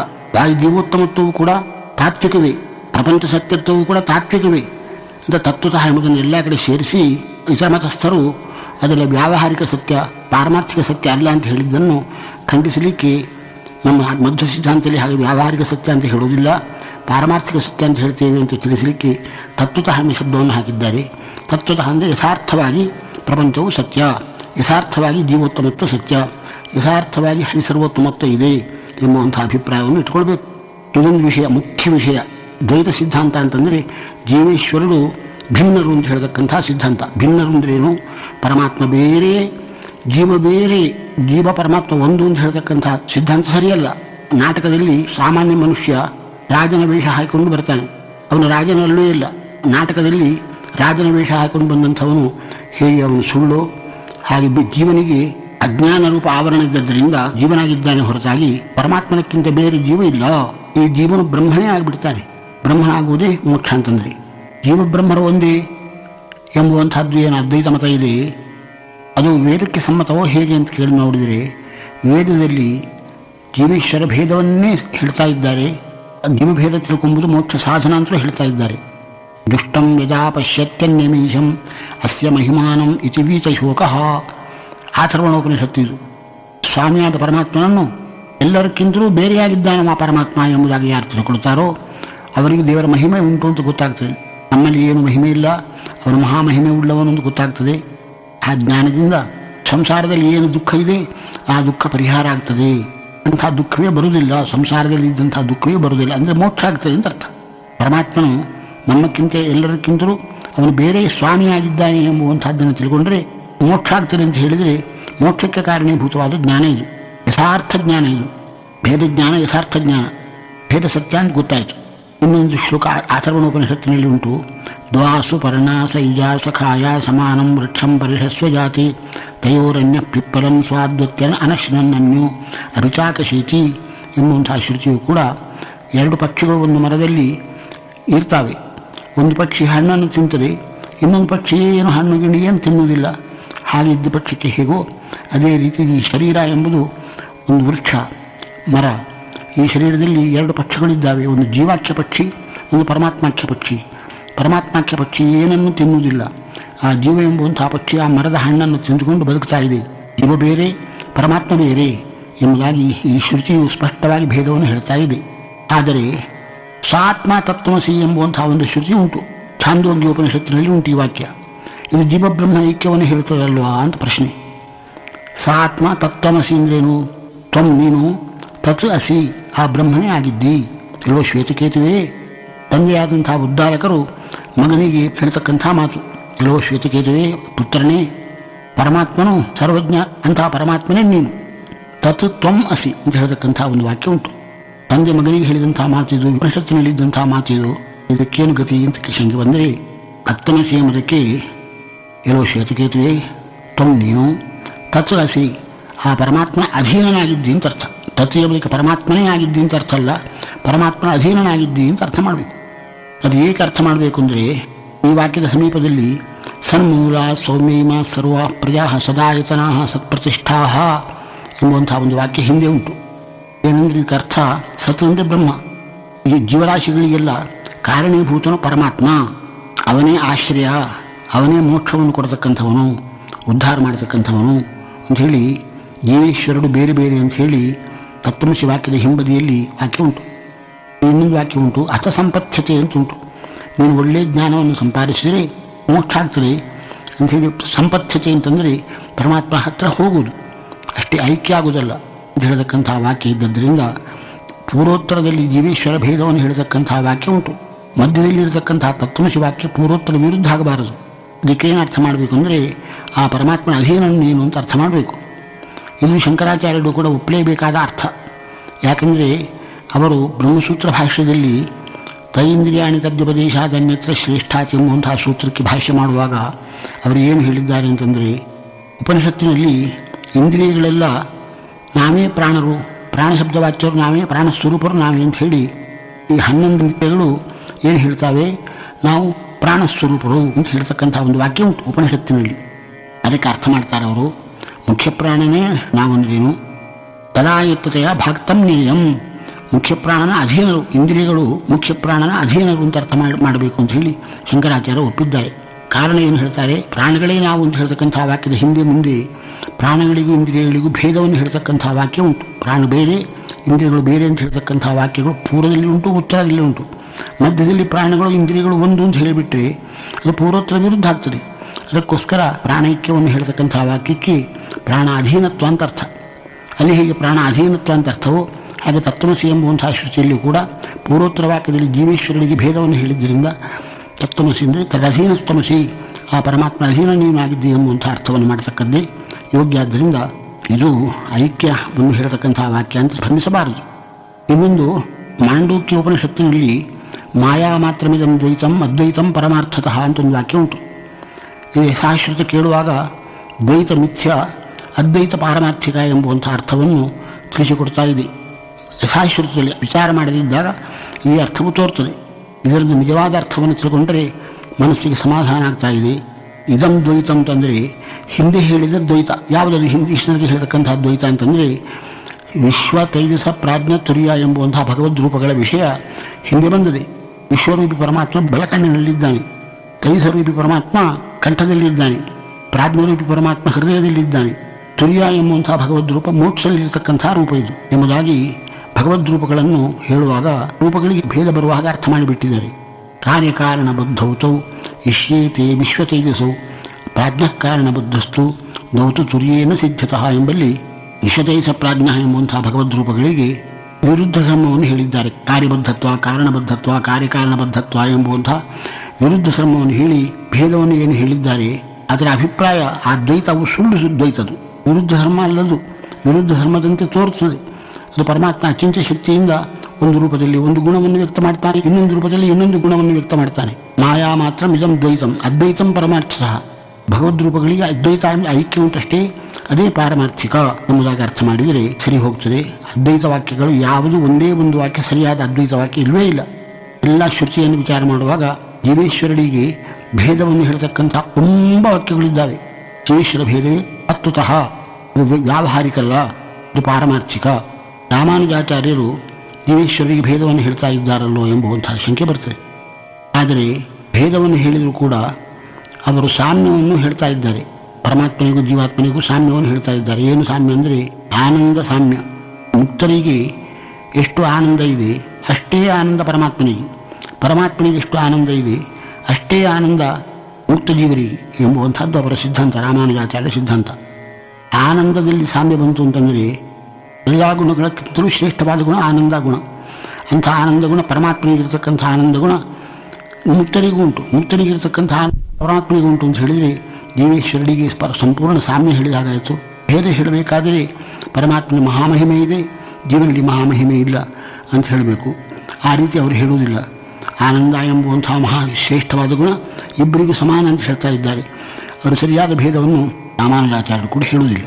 ಜೀವೇಶ್ವರರು ಬೇರೆ ಬೇರೆ, ಜೀವೇಶ್ವರರಿಗೆ ಭೇದ ಸತ್ಯ ಎಂಬುವಂತಹ ವಿಷಯವನ್ನು ಭಗವದ್ಗೀತೆಯಲ್ಲಿ ಕೂಡ ಹೇಳಿದ್ದಾರೆ. ಉತ್ತಮ ಪುರುಷಸ್ತನ್ಯ ಪರಮಾತ್ಮೇತ್ಯುದಾಹೃತ ಯೋ ಲೋಕತ್ರಯಮಾವಿಶ್ಯ ವಿಭಕ್ತವ್ಯೇ ಈಶ್ವರ ಎಂಬುವಂತಹ ಶ್ಲೋಕದ ಅರ್ಥ ಸ್ಪಷ್ಟವಾಗಿ ಉಂಟು. ಯಾರು ಇನ್ನೊಂದು ಅರ್ಥ ಹೇಳಲಿಕ್ಕೆ ಬರುವ ಹಾಗಿಲ್ಲ. ಉತ್ತಮ ಪುರುಷಸ್ತು ಅನ್ಯ, ಉತ್ತಮ ಪುರುಷ ಇನ್ನೊಬ್ಬ ಇದ್ದಾನೆ, ಕ್ಷರಾಕ್ಷರ ಪುರುಷಕ್ಕಿಂತ ಬೇರೆಯಾಗಿ ಉತ್ತಮ ಪುರುಷ ಇದ್ದಾನೆ, ಅವನು ಪುರುಷೋತ್ತಮ ಅಂತ ನಾವು ಹೇಳ್ತೇವೆ. ಅವನು ಅನ್ಯ, ಅನ್ಯ ಎಂಬ ಶಬ್ದ ಉಂಟು. ಉತ್ತಮ ಪುರುಷಸ್ತು ಅನ್ಯ, ಎಲ್ಲ ಜೀವರಕ್ಕಿಂತ ಅವನು ಬೇರೆ ಇದ್ದಾನೆ. ಯೋ ಲೋಕತ್ರಯಮಾವಿಶ್ಯ ಬಿಭರ್ತವ್ಯ ಈಶ್ವರ, ಪರಮಾತ್ಮ ಜೀವರಕ್ಕಿಂತ ಬೇರೆ ಯಾಕಾಗಬೇಕು ಅಂದರೆ ಕಾರಣ ಹೇಳ್ತಾ ಇದ್ದಾರೆ. ಯೋ ಲೋಕತ್ರಯಮಾವಿಶ್ಯ, ಆ ಭಗವಂತನು ಎಲ್ಲರೊಳಗೂ ಅಂತರ್ಯಾಮಿಯಾಗಿದ್ದು ಎಲ್ಲರನ್ನೂ ಬಿಭರ್ತಿ, ಬಿಭರ್ತಿ ಅಂದರೆ ಧಾರಣೆ ಮಾಡ್ತಾ ಇದ್ದಾನೆ. ನಾವು ಕೆಳಗೆ ಬೀಳಿದ ಹಾಗೆ ನಮ್ಮನ್ನು ಎತ್ತಿ ಹಿಡಿದವನು ಎಲ್ಲರೊಳಗೂ ಅಂತರ್ಯಾಮಿಯಾಗಿದ್ದು ಭಗವಂತ ಎಲ್ಲರಿಗೂ ಧಾರಕನಾಗಿದ್ದಾನೆ. ಗೀತಾವಾಕ್ಯ ಸ್ಪಷ್ಟವಾಗಿ ಜೀವೇಶ್ವರ ಭೇದವನ್ನು ಹೇಳ್ತಾ ಇದೆ. ಜೀವೇಶ್ವರ ಭೇದವನ್ನು ಗೀತೆಯಲ್ಲಿ ಹೇಳಿದ ಹಾಗೆ ಜೀವೇಶ್ವರನಿಗೆ ಐಕ್ಯವನ್ನು ಎಲ್ಲಿಯೂ ಹೇಳಲಿಲ್ಲ. ಭಗವದ್ಗೀತೆಯಲ್ಲಿ ಕ್ಷೇತ್ರಜ್ಞಂಚಾಪಿ ಮಾಂ ವಿದ್ಧಿ ಎಂಬುವಂತಹ ಒಂದು ವಾಕ್ಯ ಜೀವೇಶ್ವರನಿಗೆ ಐಕ್ಯ ಹೇಳ್ತಾ ಇದೆ ಅಂತ ಹೇಳಿ ಶಂಕರಾಚಾರ್ಯರು ಬರೀತಾ ಇದ್ದಾರೆ. ಇನ್ನು ಯಾವ ವಾಕ್ಯಕ್ಕೂ ಅವರಿಗೆ ಹೇಳಲಿಕ್ಕೆ ಅವಕಾಶ ಸಿಗಲಿಲ್ಲ. ಇದಂ ಶರೀರಂ ಕೌಂತೆಯ ಕ್ಷೇತ್ರಮಿತ್ಯಭಿಧೀಯತೆ ಏತದ್ಯೋ ವೇತ್ತಿ ಸಂಪ್ರಾಹು ಕ್ಷೇತ್ರಜ್ಞ ಇತಿ ತದ್ಯುಧ ಎಂಬುವಂತಹ ಒಂದು ಶ್ಲೋಕಕ್ಕೆ ಅರ್ಥ ಏನು ಮಾಡ್ತಾ ಇದ್ದಾರೆ ಅಂದರೆ, ಈ ಶರೀರವೇ ಕ್ಷೇತ್ರ ಅಂತಂದರೆ ನಮ್ಮ ಶರೀರ ಉಂಟಷ್ಟೇ, ಇದು ಕ್ಷೇತ್ರ. ಈ ಶರೀರವೆಂಬುವಂತಹ ಕ್ಷೇತ್ರವನ್ನು ಯಾರು ತಿಳ್ಕೊಳ್ತಾರೆ ಅವರು ಕ್ಷೇತ್ರಜ್ಞರು. ಕ್ಷೇತ್ರ ಅಂದರೆ ಶರೀರ, ಕ್ಷೇತ್ರಜ್ಞ ಅಂದರೆ ಶರೀರವನ್ನು ತಿಳ್ಕೊಳ್ತಕ್ಕವರು. ಶರೀರವನ್ನು ತಿಳ್ಕೊಳ್ತಕ್ಕಂಥವರು ಜೀವರಾದ್ದರಿಂದ ಕ್ಷೇತ್ರಜ್ಞಂಚಾಪಿ ಮಾಂ ವಿದ್ಧಿ. ಇರೋ ಅರ್ಜುನ, ನನ್ನನ್ನು ಜೀವ ಅಂತ ತಿಳ್ಕೊ, ಜೀವಸ್ವರೂಪ ಅಂತ ತಿಳ್ಕೊ, ನಾನು ಬೇರೆ ಅಲ್ಲ ಅಂತ ಅರ್ಥ ಮಾಡ್ತಾ ಇದ್ದಾರೆ. ಅವರ ಮಾತಿಗೆ ವಿರುದ್ಧ ಆಗ್ತದೆ.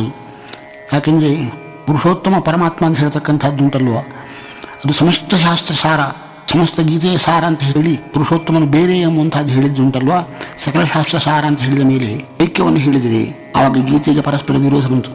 ಒಂದು ಕಡೆ ಭೇದವನ್ನೇ ಹೇಳಿದ್ದು ಅಂತ ಹೇಳೋದು, ಒಂದು ಕಡೆ ಅಭೇದವನ್ನೇ ಹೇಳಿದ್ದು ಅಂತ ಹೇಳೋದು ಪರಸ್ಪರ ವಿರುದ್ಧವಾದ ಮಾತಿದು. ಇದಕ್ಕೆ ಪ್ರಾಮಾಣ್ಯವಿಲ್ಲ. ಆ ವಾಕ್ಯಕ್ಕೆ ಏನು ಅರ್ಥ ಮಾಡಬೇಕು? ಕ್ಷೇತ್ರಜ್ಞಂಚಾಪಿ ಮಾಂ ವಿದ್ಧಿ ಎಂಬುದಕ್ಕೆ ಏನು ಅರ್ಥ ಅಂತಂದರೆ, ಕ್ಷೇತ್ರ ಅಂದರೆ ಇದಂ ಶರೀರಂ ಕೌಂತೆಯ ಕ್ಷೇತ್ರಮಿತ್ಯಭಿಧೀಯತೆ, ಈ ಶರೀರವೇ ಕ್ಷೇತ್ರ. ಈ ಶರೀರ ಅಂತಂದರೆ ಇಡೀ ಪ್ರಪಂಚ ಉಂಟಷ್ಟೇ ಇದು ಭಗವಂತನ ಶರೀರ. ಈ ಶರೀರದ ಒಳಗೆ ಜೀವ ಇದ್ದಾನೆ ಸ್ವಾಮಿಯಾಗಿ, ಹಾಗೆ ಪ್ರಪಂಚದ ಒಳಗೆ ಅಂತರ್ಯಾಮಿಯಾಗಿ ಪರಮಾತ್ಮ ಸ್ವಾಮಿಯಾಗಿದ್ದಾನೆ. ಶರೀರದಿಂದ ಎಲ್ಲ ಕಾರ್ಯ ಆಗ್ತಾ ಇದೆ ಜೀವ ಇದ್ದದ್ದರಿಂದ. ಹಾಗೆ ಪರಮಾತ್ಮನು ಪ್ರಪಂಚವೆಂಬುವಂತಹ ಶರೀರದ ಒಳಗೆ ಅಂತರ್ಯಾಮಿಯಾಗಿದ್ದರಿಂದ ಈ ಪ್ರಪಂಚದ ಎಲ್ಲ ಕಾರ್ಯಗಳು ಆಗ್ತಾ ಇದ್ದಾವೆ. ಆದ್ದರಿಂದ ಇದಂ ಶರೀರಂ ಕೌಂತೆಯ ಕ್ಷೇತ್ರಮಿತ್ಯಭಿಹೀತೆ ಅಂದರೆ ಈ ಪ್ರಪಂಚವೆಲ್ಲವೂ ಭಗವಂತನ ಶರೀರ. ಭಗವಂತನು ಅಂತರ್ಯಾಮಿಯಾಗಿದ್ದು ಪ್ರಪಂಚದ ಕಾರ್ಯವನ್ನೆಲ್ಲ ಮಾಡಿಸ್ತಾ ಇದ್ದಾನೆ ಅಂತ ಹೇಳಿ ಅರ್ಥ. ಕ್ಷೇತ್ರಜ್ಞಾನ ಯಾರಾಯಿತು? ಈ ಪ್ರಪಂಚ ಎಂಬುವಂತಹ ಶರೀರವನ್ನು ತಿಳಿದವರು. ಪ್ರಪಂಚವೆಂಬುವಂತಹ ಶರೀರವನ್ನು ತಿಳಿದವರು ಭಗವಂತನೇ ಹೊರತು ಜೀವನಿಗೂ ಸಹ ಈ ಶರೀರ ಇವತ್ತು ಏನಾಗಿದೆ, ನನಗೆ ಏನೋ ರೋಗ ಇದೆ, ಈ ರೋಗ ಎಂಥದು ಅಂತ ಹೇಳಿ ಡಾಕ್ಟರ್ ಹತ್ರ ಕೇಳಲಿಕ್ಕೆ ಹೋಗ್ತಾನೆ ಹೊರತಾಗಿ ಅವನಿಗೆ ಸ್ವಯಂ ತನ್ನ ಶರೀರದಲ್ಲಿ ಏನಾಗಿದೆ, ಯಾವ ರೋಗ ಇದೆ ಎಂಬುದನ್ನು ತಿಳ್ಕೊಳ್ಳಲಿಕ್ಕೆ ಸಾಧ್ಯ ಆಗುವುದಿಲ್ಲ. ಆದ್ದರಿಂದ ಈ ಶರೀರವನ್ನು ತಿಳ್ಕೊಳ್ಳತಕ್ಕಂಥವನು ಜೀವ ಅಲ್ಲವೇ ಇಲ್ಲ. ಈ ಪ್ರಪಂಚವೆಂಬುವಂತಹ ಶರೀರವನ್ನು ತಿಳ್ಕೊಳ್ಳತಕ್ಕಂಥವನು ಪರಮಾತ್ಮ. ಕ್ಷೇತ್ರಜ್ಞಾನದೇ ಪರಮಾತ್ಮ. ಕ್ಷೇತ್ರಜ್ಞಂತ ಅಭಿಮಾನ ವಿದ್ಯೆಂದರೆ ಕೃಷ್ಣ ಪರಮಾತ್ಮ ಹೇಳ್ತಾ ಇದ್ದಾನೆ, ಕೆಲವು ಅರ್ಜುನ, ನಾನು ಸಾಮಾನ್ಯ ಪುರುಷ ಅಂತ ತಿಳ್ಕೋಬೇಡ, ನಾನು ಕ್ಷೇತ್ರಜ್ಞನಾಗಿದ್ದೇನೆ. ಪ್ರಪಂಚವೆಂಬುವಂತಹ ಶರೀರವನ್ನು ತಿಳಿದಂತಹ ಸರ್ವಜ್ಞನಾದ ಭಗವಂತ ಇದ್ದಾನಷ್ಟೇ, ಅಂತಹ ಸರ್ವಜ್ಞನಾದ ಭಗವಂತನೇ ನಾನು ಹೊರತು ಸಾಮಾನ್ಯ ಜೀವನಲ್ಲ ನಾನು ಅಂತ ಹೇಳಿ ಈ ವಾಕ್ಯದ ಅರ್ಥವನ್ನು ಹೇಳಬೇಕೇ ಹೊರತಾಗಿ ಜೀವಬ್ರಹ್ಮ ಐಕ್ಯ ರೂಪವಾದಂಥ ಅರ್ಥವನ್ನು ಹೇಳಿದರೆ ಗೀತೆಗೆ ಪರಸ್ಪರ ವಿರೋಧ ಬರ್ತದೆ. ಆ ವಿರೋಧ ಬರತಕ್ಕಂಥ ಅರ್ಥವನ್ನು ಇಟ್ಕೊಳ್ಬಾರದು. ಶ್ರೀಮನ್ಮಧ್ಯಮತೆ ಹರಿಪರತರಹ ಎಂಬುವಂತಹ ಶ್ಲೋಕದಲ್ಲಿ ಹರಿಪರತರಹ ಎಂಬುವಂತಹ ವಿಷಯ, ವಾಯುದೇವರು ಜೀವೋತ್ತಮರು ಎಂಬುವಂತಹ ವಿಷಯ, ಪ್ರಪಂಚ ಸತ್ಯ ಎಂಬುವಂತಹ ವಿಷಯ, ಜೀವೇಶ್ವರರಿಗೆ ಭೇದ ಉಂಟು ಎಂಬುವಂತಹ ವಿಷಯ, 4 ವಿಷಯಗಳು ಮುಗಿಯಿತು. ಇನ್ನು ಹರೇ ಅನುಚರಾಹ ಎಂಬುವಂಥದ್ದು 5ನೇ ವಿಷಯ. ಎಲ್ಲ ಜೀವರಾಶಿಗಳು ಪರಮಾತ್ಮನ ದಾಸರು. ದಾಸರು ಅಂತಂದರೆ ಎಲ್ಲರೂ ಹೇಳಿದ್ರು ನಾನು ದೇವರ ದಾಸ ಅಂತ ಎಲ್ಲರೂ ಹೇಳ್ತಾರೆ. ನಿತ್ಯ ದಾಸತ್ವವನ್ನು ಹೇಳುವುದಿಲ್ಲ, ಆ ಬ್ರಹ್ಮೈಕ್ಯವನ್ನು ಹೇಳ್ತಾರೆ ಇತರ ಮತಸ್ಥರು. ಶಾಸ್ತ್ರಾಧಾರದಿಂದ ಹೇಳುವುದೇನೆಂದರೆ ಜೀವರು ನಿತ್ಯ ದಾಸರು, ಮೋಕ್ಷಕ್ಕೆ ಹೋದರೂ ದಾಸರಾಗಿರ್ತಾರೆ ಅಂತ. ಅದಕ್ಕೆ ಪ್ರಮಾಣ ಏನು ಅಂತಂದರೆ ಸುಖಂ ದುಃಖಂ ಭವೋ ಭಾವೋ ಭಯಂಚಾಭಯಮೇವ ಚ ಅಹಿಂಸಾ ಸಮತಾ ತುಷ್ಟಿ ತಪೋದಾನಂ ವಿಶೋ ಯಶಃ ಭವಂತಿ ಭಾವಾ ಭೂತಾನಾಂ ಮತ್ತ ಏವ ಪೃಥಕ್ ವಿಧೋ. ಜೀವನದಲ್ಲಿ ಏನೇನು ಗುಣಗಳಿದ್ದಾವೆ, ಏನೇನು ದೋಷಗಳಿದ್ದಾವೆ ಅದೆಲ್ಲ ಪರಮಾತ್ಮನ ಅಧೀನ ಹೊರತು ಜೀವನೇ ಸ್ವತಂತ್ರವಾಗಿ ಯಾವ ವಿಷಯದಲ್ಲಿ ಸ್ವಾತಂತ್ರ್ಯ ಇಲ್ಲ ಜೀವನಿಗೆ. ಅನುಚರರು ಅಂದರೆ ಜೀವರು ಅಸ್ವತಂತ್ರರು ಅಂತ ಅರ್ಥ. ಯಾಕಂದರೆ ಜೀವನ ಸ್ವತಂತ್ರ ಅಂತಾಗಿದ್ದರೆ ತನಗೆ ಸುಖವೇ ಬೇಕು ಅಂತ ಹೇಳಿ ಅಪೇಕ್ಷೆ ಮಾಡ್ಬೋದು. ಅವನು ಸುಖವೇ ಬೇಕು ಅಂದರೆ ಸುಖ ಇರಲೇಬೇಕಲ್ಲಿ. ಸ್ವತಂತ್ರ ಅಂದರೆ ಏನು? ತಾನು ಇಚ್ಛೆ ಮಾಡಿದ್ದು ಪೂರ್ಣ ಪ್ರಾಪ್ತ ಆಗಬೇಕು. ಇಚ್ಛೆ ಮಾಡಿದ್ದೆಲ್ಲ ಬಾರದೇ ಇದ್ದರೆ ಅವನು ಅಸ್ವತಂತ್ರ. ಇಚ್ಛೆ ಮಾಡಿದ್ದು ಪೂರ್ಣ ಬಂದರೆ ಸ್ವತಂತ್ರ.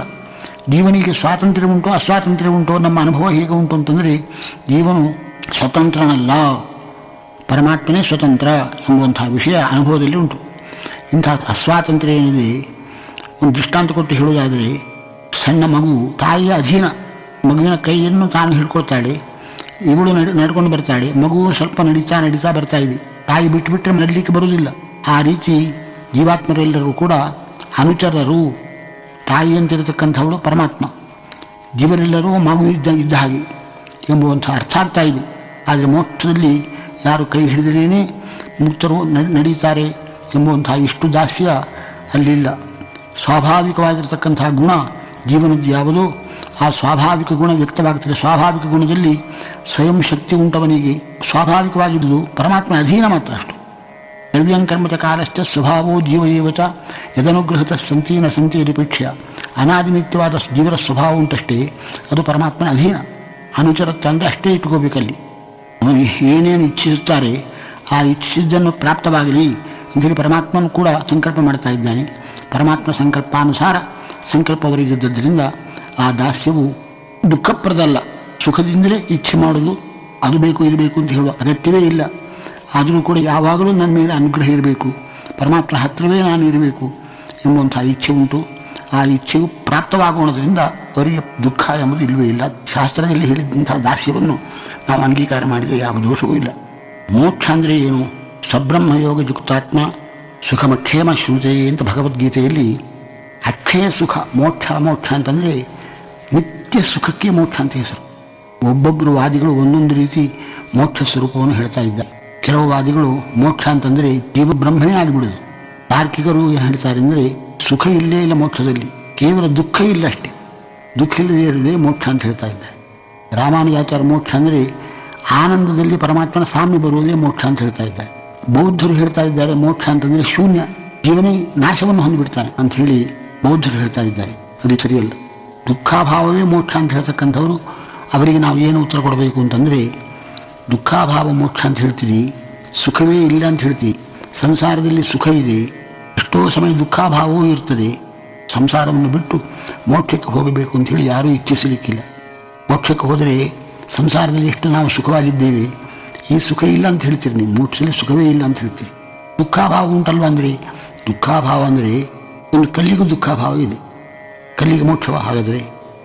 ಅದರಿಂದ ದುಃಖಾಭಾವವೇ ಮೋಕ್ಷ ಅಂತ ಹೇಳಬಾರ್ದು, ಅನುಭವಯಮಾನ ದುಃಖಾಭಾವ ಅಂತ ಹೇಳಬೇಕು. ದುಃಖದ ಭಾವದ ಅನುಭವ ಇಲ್ಲ ಆ ಕಲ್ಲಿಗೆ. ಜೀವನಿಗೆ ಮೋಕ್ಷದಲ್ಲಿ ದುಃಖಾಭಾವದ ಅನುಭವ ಇದೆ. ಅನುಭವ ಇದ್ದದ್ದರಿಂದ ದುಃಖಾಭಾವ ಅಂದರೆ ಪುರುಷಾರ್ಥ ಆಗ್ತದೆ, ಮೋಕ್ಷ ಆಗ್ತದೆ ಅವರು ಹೇಳಿರಿ. ಅದಕ್ಕೆ ಉತ್ತರ ಇಷ್ಟೇ, ಸಂಸಾರದಲ್ಲಿ ಸುಖವೂ ಅಭಾವವು ಎರಡೂ ಉಂಟು. ವಿಚಾರ ಮಾಡಲಿಕ್ಕೆ ಹೋದರೆ ಎಷ್ಟೋ ಜನರಿಗೆ ದುಃಖವು ಕಡಿಮೆ ಇದೆ ಉಂಟು.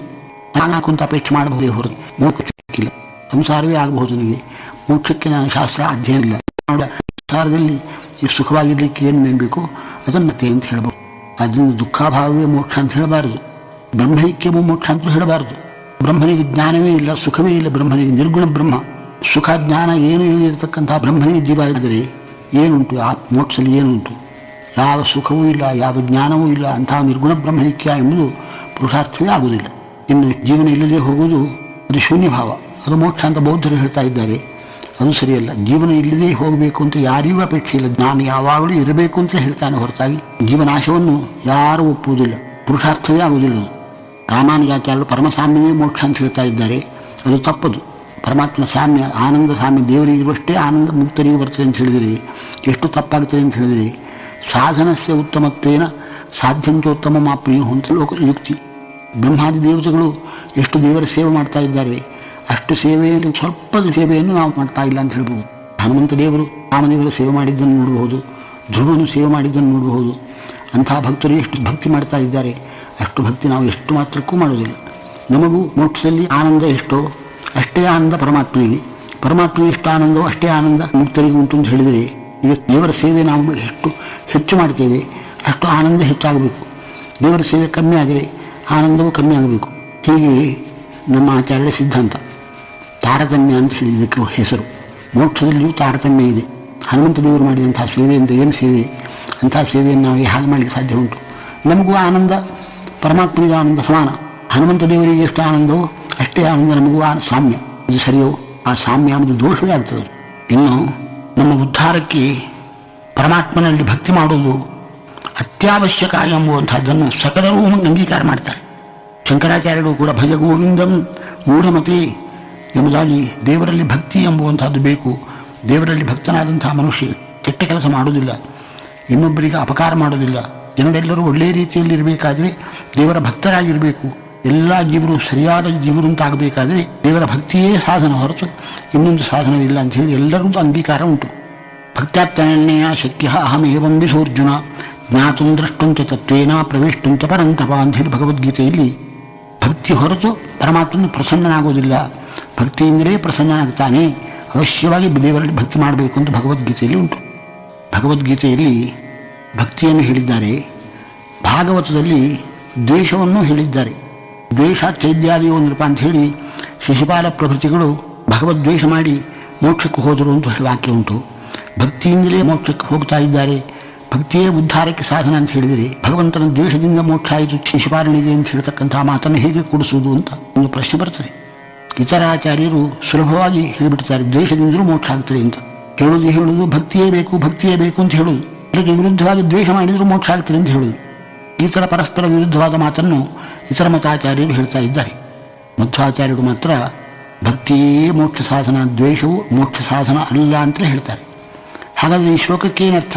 ದ್ವೇಷಾತ್ಯದ್ಯಾದಿಯೋ ನೃಪ, ದ್ವೇಷದಿಂದ ಮೋಕ್ಷ ಆಯಿತು ಅಂತ ಹೇಳ್ತಕ್ಕಂಥ ವಾಕ್ಯಕ್ಕೆ ಏನು ಗತಿ ಅಂದರೆ ಆಚಾರ್ಯರು ಮಾತ್ರ ಅದಕ್ಕೆ ಅರ್ಥ ಹೇಳ್ತಾ ಇದ್ದಾರೆ.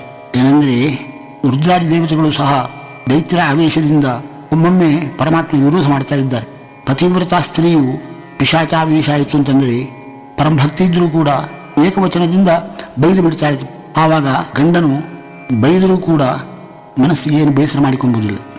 ಯಾಕಂದರೆ ಸ್ವಾಭಾವಿಕವಾಗಿ ನನ್ನಲ್ಲಿ ಭಕ್ತಿ ಉಂಟು, ಇವಳಿಗೆ ನನ್ನ ಬೈದದ್ದು ಪಿಶಾಚಾವೇಶದಿಂದ ಬೈತಾ ಇದ್ದಾಳೆ ಅಂತ ಹೇಳಿ ಸಮಾಧಾನವನ್ನು ಮಾಡಿಕೊಂಡು ಏನು ತೊಂದರೆ ಕೊಡುವುದಿಲ್ಲ.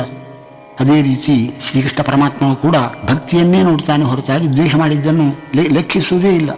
ಶಿಶುಪಾಲಾದಿಗಳು ಪರಮಾತ್ಮ ದ್ವಾರಪಾಲಕರಾದ್ದರಿಂದ ಸ್ವಾಭಾವಿಕ ಭಕ್ತರವರು ಏನೋ ಅಸುರಾವೇಶದಿಂದ ದ್ವೇಷ ಮಾಡ್ತಾ ಇದ್ದಾರೆ ಅಂತ ತಿಳ್ಕೊಂಡು ಶಿಶುಪಾಲಾದಿಗಳು ಸರಿಯಾಗಿ ಬೈದರೂ ಕೂಡ ದ್ವೇಷ ಮಾಡಿದರೂ ಕೂಡ ಅವರನ್ನು ಉದ್ಧಾರ ಮಾಡ್ತಾನೆಂದರೆ ಅವನು ಸ್ವಾಭಾವಿಕ ಭಕ್ತಿಯನ್ನು ನೋಡ್ತಾನೆ ಹೊರತಾಗಿ ಆಗಂತುಕವಾದಂಥ ದ್ವೇಷವನ್ನು ಲೆಕ್ಕಿಸುವುದಿಲ್ಲ.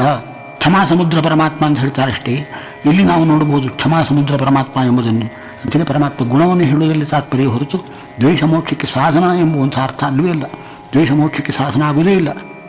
ಇನ್ನೊಂದು ಪ್ರಶ್ನೆ ಬರ್ತದೆ, ದೇವರಲ್ಲಿ ಭಕ್ತಿ ಮಾಡಿದರೆ ದೇವರು ಪ್ರಸನ್ನರಾಗ್ತಾರೆ, ದೇವರ ಸ್ತೋತ್ರ ಮಾಡಿದರೆ ದೇವರು ಪ್ರಸನ್ನರಾಗ್ತಾರೆ, ದೇವರನ್ನು ಬೈದರೆ ದೇವರು ಸಿಟ್ಟು ಮಾಡ್ತಾರೆ ಅಂತ ಹೇಳಿದರೆ ಇದು ಸಾಮಾನ್ಯ ಮನುಷ್ಯರ ಸ್ವಭಾವ ಆಯಿತು.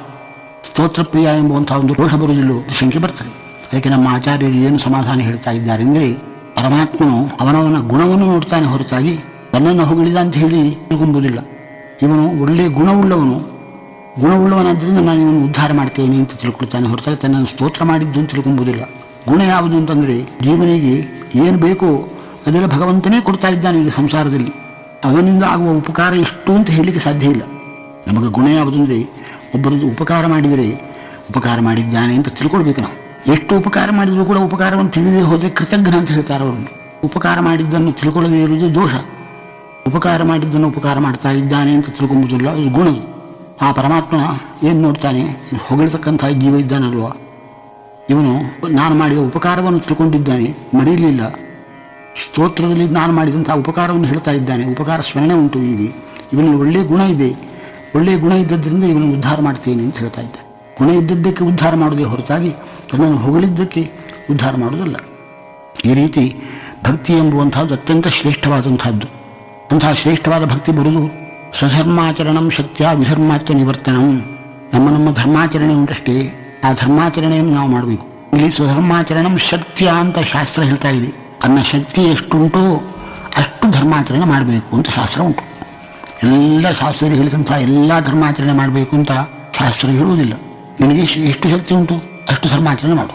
ಸುಧರ್ಮಾಚರಣಂ ಶಕ್ತಿಯ ವಿಧರ್ಮಾಚ ನಿವರ್ತನ. ವಿಧರ್ಮ ಅಂದರೆ ಅಧರ್ಮ, ಕೆಟ್ಟ ಕೆಲಸಗಳು. ಆ ಕೆಟ್ಟ ಕೆಲಸಗಳು ಮಾಡಲೇಬಾರದು. ಧರ್ಮಾಚರಣೆಯನ್ನು ಶಕ್ತಿ ಇದ್ದಷ್ಟು ಮಾಡಬೇಕು. ಧರ್ಮಾಚರಣೆ ಮಾಡಿದರೆ ನಮ್ಮ ಮನಸ್ಸು ಶುದ್ಧ ಆಗ್ತದೆ. ಆ ಶುದ್ಧವಾದ ಮನಸ್ಸಿನಲ್ಲಿ ಶಾಸ್ತ್ರಾಭ್ಯಾಸ ಮಾಡಿದರೆ ಆ ಶಾಸ್ತ್ರಕ್ಕೆ ನಿಜವಾದ ಅರ್ಥ ಗೊತ್ತಾಗ್ತದೆ. ದೇವರ ಮಹಿಮಾ ಜ್ಞಾನ ಬಂದು ಭಕ್ತಿ ಉಂಟಾಗ್ತದೆ. ಶಾಸ್ತ್ರವನ್ನು ಮನನ ಮಾಡಬೇಕು, ಸರಿಯಾಗಿ ವಿಮರ್ಶೆ ಮಾಡಬೇಕು. ಆ ಜ್ಞಾನ ದೃಢ ಆಗ್ತದೆ, ಭಕ್ತಿ ಹೆಚ್ಚಾಗ್ತದೆ. ಆ ಭಕ್ತಿ ಹೆಚ್ಚಾಯಿತು ಅಂದರೆ ದೇವರ ಧ್ಯಾನ ಮಾಡಲಿಕ್ಕೆ ಅನುಕೂಲ ಆಗ್ತದೆ. ಧ್ಯಾನ ಅಂತಂದ್ರೆ ಏನು? ದೇವರನ್ನು ಚಿಂತಿಸುವಾಗ ಇತರೆ ಯಾವ ವಿಷಯವೂ ಮನಸ್ಸಿಗೆ ಬರಬಾರದು, ಭಗವಂತನ ಗುಣಗಳೇ ತೋರಬೇಕು. ಅದಕ್ಕೆ ಧ್ಯಾನ ಅಂತ ಹೆಸರು. ಆ ಧ್ಯಾನ ಮಾಡಿದ ಮೇಲೆ ಆ ಧ್ಯಾನದಿಂದ ಪ್ರಸನ್ನನಾಗಿ ಪರಮಾತ್ಮ ಪ್ರತ್ಯಕ್ಷನಾಗ್ತಾನೆ. ನಮಗೆ ಮಹಾ ಅನಂತ ಗುಣ ಪರಿಪೂರ್ಣನಾದಂತಹ ಭಗವಂತನ ನೋಡಿದ ಗತಿಗೆ ಇನ್ನಷ್ಟು ಭಕ್ತಿ ಹೆಚ್ಚಾಗ್ತದೆ. ಆ ಭಕ್ತಿ ಇದ್ದದ್ದರಿಂದ ಇನ್ನೊಬ್ಬರಿಗೆ ಉಪದೇಶ ಮಾಡಿದರೆ ಇನ್ನೊಬ್ಬರಿಗೂ ಭಕ್ತಿ ಉಂಟಾಗ್ತದೆ. ಎಲ್ಲ ಜೀವರ ಉದ್ಧಾರ ಮಾಡಿದ ಹಾಗಾಗ್ತದೆ. ಇದರಿಂದ ಪರಮಾತ್ಮ ಸಂಪೂರ್ಣ ಸಂತುಷ್ಟನಾಗಿ ಮೋಕ್ಷವನ್ನು ಕೊಡ್ತಾ ಇದ್ದಾನೆ. ಅದಕ್ಕೋಸ್ಕರ ಭಕ್ತಿ ಎಂಬುದು ಅವಶ್ಯಕವಾದದ್ದು. ಅಚ್ಛಾದಿತ್ರತೆಯಂ ಪ್ರಮಾಣಂ, ಪ್ರತ್ಯಕ್ಷ, ಯುಕ್ತಿ, ಶಾಸ್ತ್ರ, 3 ಪ್ರಮಾಣ ನಮಗೆ. ಅದ್ವೈತಿಗಳು ಏನು ಹೇಳ್ತಾರೆ ಅಂದರೆ, ಬ್ರಹ್ಮ ಸಾಕ್ಷಾತ್ಕಾರ ಆಯಿತು ಅಂದರೆ ಈ ಜಗತ್ತೆಲ್ಲವೂ ಸುಳ್ಳು ಅಂತ ಕಾಣಿಸಿಬಿಡ್ತದೆ. ಅದು ಸರಿಯಲ್ಲ. ಯಾಕೆಂದರೆ ಭಗವದ್ಗೀತೆಯಲ್ಲಿ ತತ್ರೈಕಸ್ಥಂ ಜಗತ್ಕಸ್ಥಂ ಪ್ರವಿಭಕ್ತಂ ಅನೇಕಥ ಅಪಶ್ಯದ್ದೇವ ದೇವಸ್ಯ ಶರೀರೇ ಪಾಂಡವಸ್ತುದಾ ಅಂತ ಅರ್ಜುನಿಗೆ ವಿಶ್ವರೂಪ ದರ್ಶನ ಆಯಿತು. ದಿವ್ಯಂಗರಾಮಿತಿ ಚಕ್ಷು ಅಂತ ದಿವ್ಯ ಚಕ್ಷುಸ್ಸನ್ನು ಪರಮಾತ್ಮ ಅನುಗ್ರಹ ಮಾಡಿದ. ದಿವ್ಯ ಚಕ್ಷುಸ್ಸನ್ನು ಕೊಟ್ಟಾಗ ಪರಮಾತ್ಮನ ದಿವ್ಯ ಸಾಕ್ಷಾತ್ಕಾರ ಆಯಿತು. ಜಗತ್ತು ಕಾಣಿಸ್ತವನಿಗೆ ಆವಾಗ. ಇನ್ನು ವಿಚಿತ್ರವಾದಂತಹ ಜಗತ್ತನ್ನು ನೋಡ್ತಾ ಇದ್ದಾನೆ. ಆ ಜಗತ್ ಸೃಷ್ಟಿಕರ್ತನಾದ ಪರಮಾತ್ಮನನ್ನು ನೋಡ್ತಾ ಇದ್ದಾನೆ. ವಿಶ್ವರೂಪ ದರ್ಶನದಲ್ಲಿ ಪ್ರತ್ಯಕ್ಷ ಸಾಕ್ಷಾತ್ಕಾರ ಇದ್ದರೂ ಕೂಡ ಜಗತ್ತು ಇಲ್ಲ ಅಂತಾಗಲಿಲ್ಲ. ಅದ್ವೈತಗಳು ಹೇಳ್ತಕ್ಕದ್ದು ತಪ್ಪು ಅಂತ ಹೇಳಿ ಗೀತೆಯಿಂದ ಗೊತ್ತಾಗ್ತಾ ಇದೆ. ಆದ್ದರಿಂದ ಪ್ರತ್ಯಕ್ಷ, ಯುಕ್ತಿ, ಶಾಸ್ತ್ರ 3 ಪ್ರಮಾಣ ನಮಗೆ. ಅಖಿಲಾಮ್ನಾಯಕ ವೇದ್ಯೋ ಹರಿ ಇಂಥ ಸಕಲ ವೇದಗಳು ಕೂಡ ಪರಮಾತ್ಮನ ಗುಣಗಳನ್ನೇ ಪ್ರತಿಪಾದನೆ ಮಾಡ್ತಾ ಇದ್ದಾರೆ. ವೇದದಲ್ಲಿ ಒಂದೊಂದು ಅಕ್ಷರವೂ ಸಹ ದೇವರ ಗುಣಗಳನ್ನು ಹೇಳ್ತಾ ಇದೆ. ವೇದೈಶ್ಚ ಸರ್ವೈರಹಮೇವ ವೇದ್ಯ. ಅನೇಕ ಅರ್ಥ ಉಂಟು ವೇದಕ್ಕೆ. ಒಂದು ಅರ್ಥವನ್ನು ಇಟ್ಟುಕೊಂಡ್ರೆ ಪರಮಾತ್ಮ ಗುಣ ರೂಪಾರ್ಥ ಸಿಗ್ತದೆ. ಇನ್ನೊಂದು ಅರ್ಥ ಇಟ್ಟುಕೊಂಡ್ರೆ ದೇವತೆಗಳನ್ನು ಕರ್ಮಕಾಂಡವನ್ನು ಹೇಳ್ತಕ್ಕಂಥ ಅರ್ಥವೂ ಉಂಟು. ಕರ್ಮಾದಿಗಳನ್ನು ಹೇಳುವುದು ಪರಮಾತ್ಮ ಗುಣಜ್ಞಾನಕ್ಕೆ ಕಾರಣೀಭೂತವಾಗಿ ಅಂತಃಕರಣ ಶುದ್ಧಿಗಾಗಿ ಹೇಳುವುದೇ ಹೊರತಾಗಿ ಮುಖ್ಯ ತಾತ್ಪರ್ಯ ಪರಮಾತ್ಮ ಗುಣವನ್ನೇ ಹೇಳುವುದರಲ್ಲಿ. ಆ ಗುಣಗಳನ್ನು ಸ್ವಲ್ಪ ಭಾಗದಲ್ಲಿ ಹೇಳುವುದಲ್ಲ. ಇಡೀ ಅನಂತಾನಂತ ವೇದಗಳು ಕೂಡ ಪರಮಾತ್ಮ ಗುಣಗಳನ್ನೇ ಹೇಳ್ತಾ ಇದ್ದಾವೆ ಅಂತ ನಮ್ಮ ಆಚಾರ್ಯ ಸಿದ್ಧಾಂತ. ನಮಗೆ ಅನುಭವಕ್ಕೆ ಬಂದದ್ದು ಏನೆಂದರೆ, ಮಧ್ಯಶಾಸ್ತ್ರದಲ್ಲಿ ಏನು ಹೇಳ್ತಾ ಇದ್ದಾರೆ, ಇದು ನಿರ್ದಿಷ್ಟವಾದ ವಿಷಯ. ಉತ್ತಮವಾದ ವಿಷಯದ ಯಾವ ಶಾಸ್ತ್ರ ವಿರೋಧವೂ ಇಲ್ಲ, ಯಾವ ಯುಕ್ತಿ ವಿರೋಧವೂ ಇಲ್ಲ. ಮಧ್ವಾಚಾರ್ಯರ ಶಾಸ್ತ್ರದಲ್ಲಿ ಹೇಳತಂತಹ ವಿಷಯಗಳು ಅಂದರೆ ಅದೇ ಸಿದ್ಧಸ್ತು ಸಿದ್ಧಾಂತಹ ಮಧ್ವಸಗಮಯವಂತಿ ಯುಕ್ತಿಮತಿಕಾದಲ್ಲಿ ಹೇಳಿದ ಹಾಗೆ ವಾದಿರಾಜ ಸ್ವಾಮಿಗಳು ಹೇಳ್ತಿದ್ರೆ ಮಧ್ವಶಾಸ್ತ್ರದಲ್ಲಿ ಹೇಳಿದ ಯಾವ ಥರದ ವಿರೋಧವೂ ಇಲ್ಲ, ಯಾವ ದೋಷವೂ ಇಲ್ಲ. ಉತ್ಕೃಷ್ಟವಾದ ವಿಷಯಗಳನ್ನು ಶ್ರೀಮನ್ಮಧ್ವಾಚಾರ್ಯರು ಹೇಳಿದ್ದಾರೆ ಅಂತ ದಾಸರಾಯರು ಹೇಳ್ತಾ ಇದ್ದಾರೆ, ವಾದಿರಾಜರು ಹೇಳ್ತಾ ಇದ್ದಾರೆ, ಎಲ್ಲ ಜ್ಞಾನಿಗಳೆಲ್ಲರೂ ಹೇಳ್ತಾ ಇದ್ದಾರೆ. ನಮಗೂ ಅನುಭವ ಶಾಸ್ತ್ರವನ್ನು ಓದಿದಾಗ ಅದೇ ಅನುಭವಕ್ಕೆ ಬರ್ತಾ ಇದೆ. ಮಧ್ವಶಾಸ್ತ್ರದಲ್ಲಿ ಹೇಳ್ಕಂತಹ ಪ್ರಮೇಯದಲ್ಲಿ ಶ್ರೇಷ್ಠವಾದ ಪ್ರಮೇಯ ಇಲ್ಲವೇ ಇಲ್ಲ. ಆದ್ದರಿಂದ ನಾವೆಲ್ಲರೂ ಈ ಮಧ್ವಶಾಸ್ತ್ರದ ಪ್ರಮೇಯಗಳನ್ನು ಸಾಧ್ಯವಿದ್ದಷ್ಟು ಪ್ರಯತ್ನ ಮಾಡಿ ಸರಿಯಾಗಿ ತಿಳ್ಕೊಂಡು ದೇವರಲ್ಲಿ ಭಕ್ತಿ ಮಾಡಿ ದೇವರ ಅನುಗ್ರಹಕ್ಕೆ ನೀವು ಪಾತ್ರರಾಗಿ ಉದ್ಧಾರವನ್ನು ಹೊಂದಬೇಕು. ಇಂಥ ಶ್ರೇಷ್ಠವಾದ ಜನ್ಮ ಬಂದಾಗ ಮನುಷ್ಯ ಜನ್ಮ ಒಳ್ಳೆ ಬುದ್ಧಿಶಕ್ತಿ ದೇವರು ಕೊಟ್ಟದ್ದನ್ನು ಸಾರ್ಥಕ ಮಾಡಿಕೊಳ್ಳಬೇಕು. ಇಂಥ ಇಷ್ಟು ಬುದ್ಧಿಶಕ್ತಿಯನ್ನು ದೇವರು ಕೊಟ್ಟರೂ ಕೂಡ, ಇಷ್ಟು ಆರೋಗ್ಯವನ್ನು ಕೊಟ್ಟರು, ಇಷ್ಟು ಅನುಕೂಲತೆಗಳನ್ನು ಕೊಟ್ಟರು ನಾವು ಮಧ್ವಶಾಸ್ತ್ರದ ಅರ್ಥ ಪ್ರಮೇಯವನ್ನು ತಿಳ್ಕೊಳ್ಳದೆ ಹೋದರೆ ಇನ್ನು ಮೇಲೆ ಇನ್ನೊಂದು ಜನ್ಮದಲ್ಲಿ ಪಶುಪಚಾರಿ ಯೋನಿಯಲ್ಲಿ ನಾವು ಹುಟ್ಟುವ ಸಂಭವ ಉಂಟು. ಇಂಥ ಶ್ರೇಷ್ಠವಾದ ಜನ್ಮ ಕೊಟ್ಟೇ ನಿನಗೆ, ಇಷ್ಟು ಶ್ರೇಷ್ಠವಾದ ಜನ್ಮವನ್ನು ಕೊಟ್ಟರೂ ಕೂಡ ನೀನು ಭಗವಂತನನ್ನು ತಿಳ್ಕೊಂಡಿಲ್ಲ, ಶಾಸ್ತ್ರಾರ್ಥವನ್ನು ಕೊಂಡಿಲ್ಲ, ಯಾಕೆ ಇಂಥ ಜನ್ಮ ನೀನು ಪಶುವಾಗಿ ಹುಟ್ಟು ಅಂತ ಹೇಳಿ ಪಶುವನಿಯಲ್ಲಿ ಹಾಕಿಬಿಡ್ತಾನೆ ಪರಮಾತ್ಮ. ಆದ್ದರಿಂದ ಜಾಗರೂಕರಾಗಿ ಮಧ್ವಶಾಸ್ತ್ರದ ಪ್ರಮೇಯವನ್ನು ತಿಳ್ಕೊಳ್ಳಿಕ್ಕೆ ಸಾಧ್ಯವಿದ್ದಷ್ಟು ಪ್ರಯತ್ನ ಮಾಡಿ ಸರಿಯಾಗಿ ತಿಳ್ಕೊಂಡು ದೇವರ ಮಹಿಮೆಯನ್ನು ತಿಳ್ಕೊಂಡು ದೇವರಲ್ಲಿ ಭಕ್ತಿ ಮಾಡಿ ದೇವರ ಅನುಗ್ರಹಕ್ಕೆ ಪಾತ್ರರಾಗಿ ನಮ್ಮ ಜನ್ಮವನ್ನು ಸಾರ್ಥಕ ಮಾಡಿಕೊಳ್ಳಬೇಕು ಅಂತ ಹೇಳಿ ನಮ್ಮ ಒತ್ತಾಯದ ಅಭಿಪ್ರಾಯ.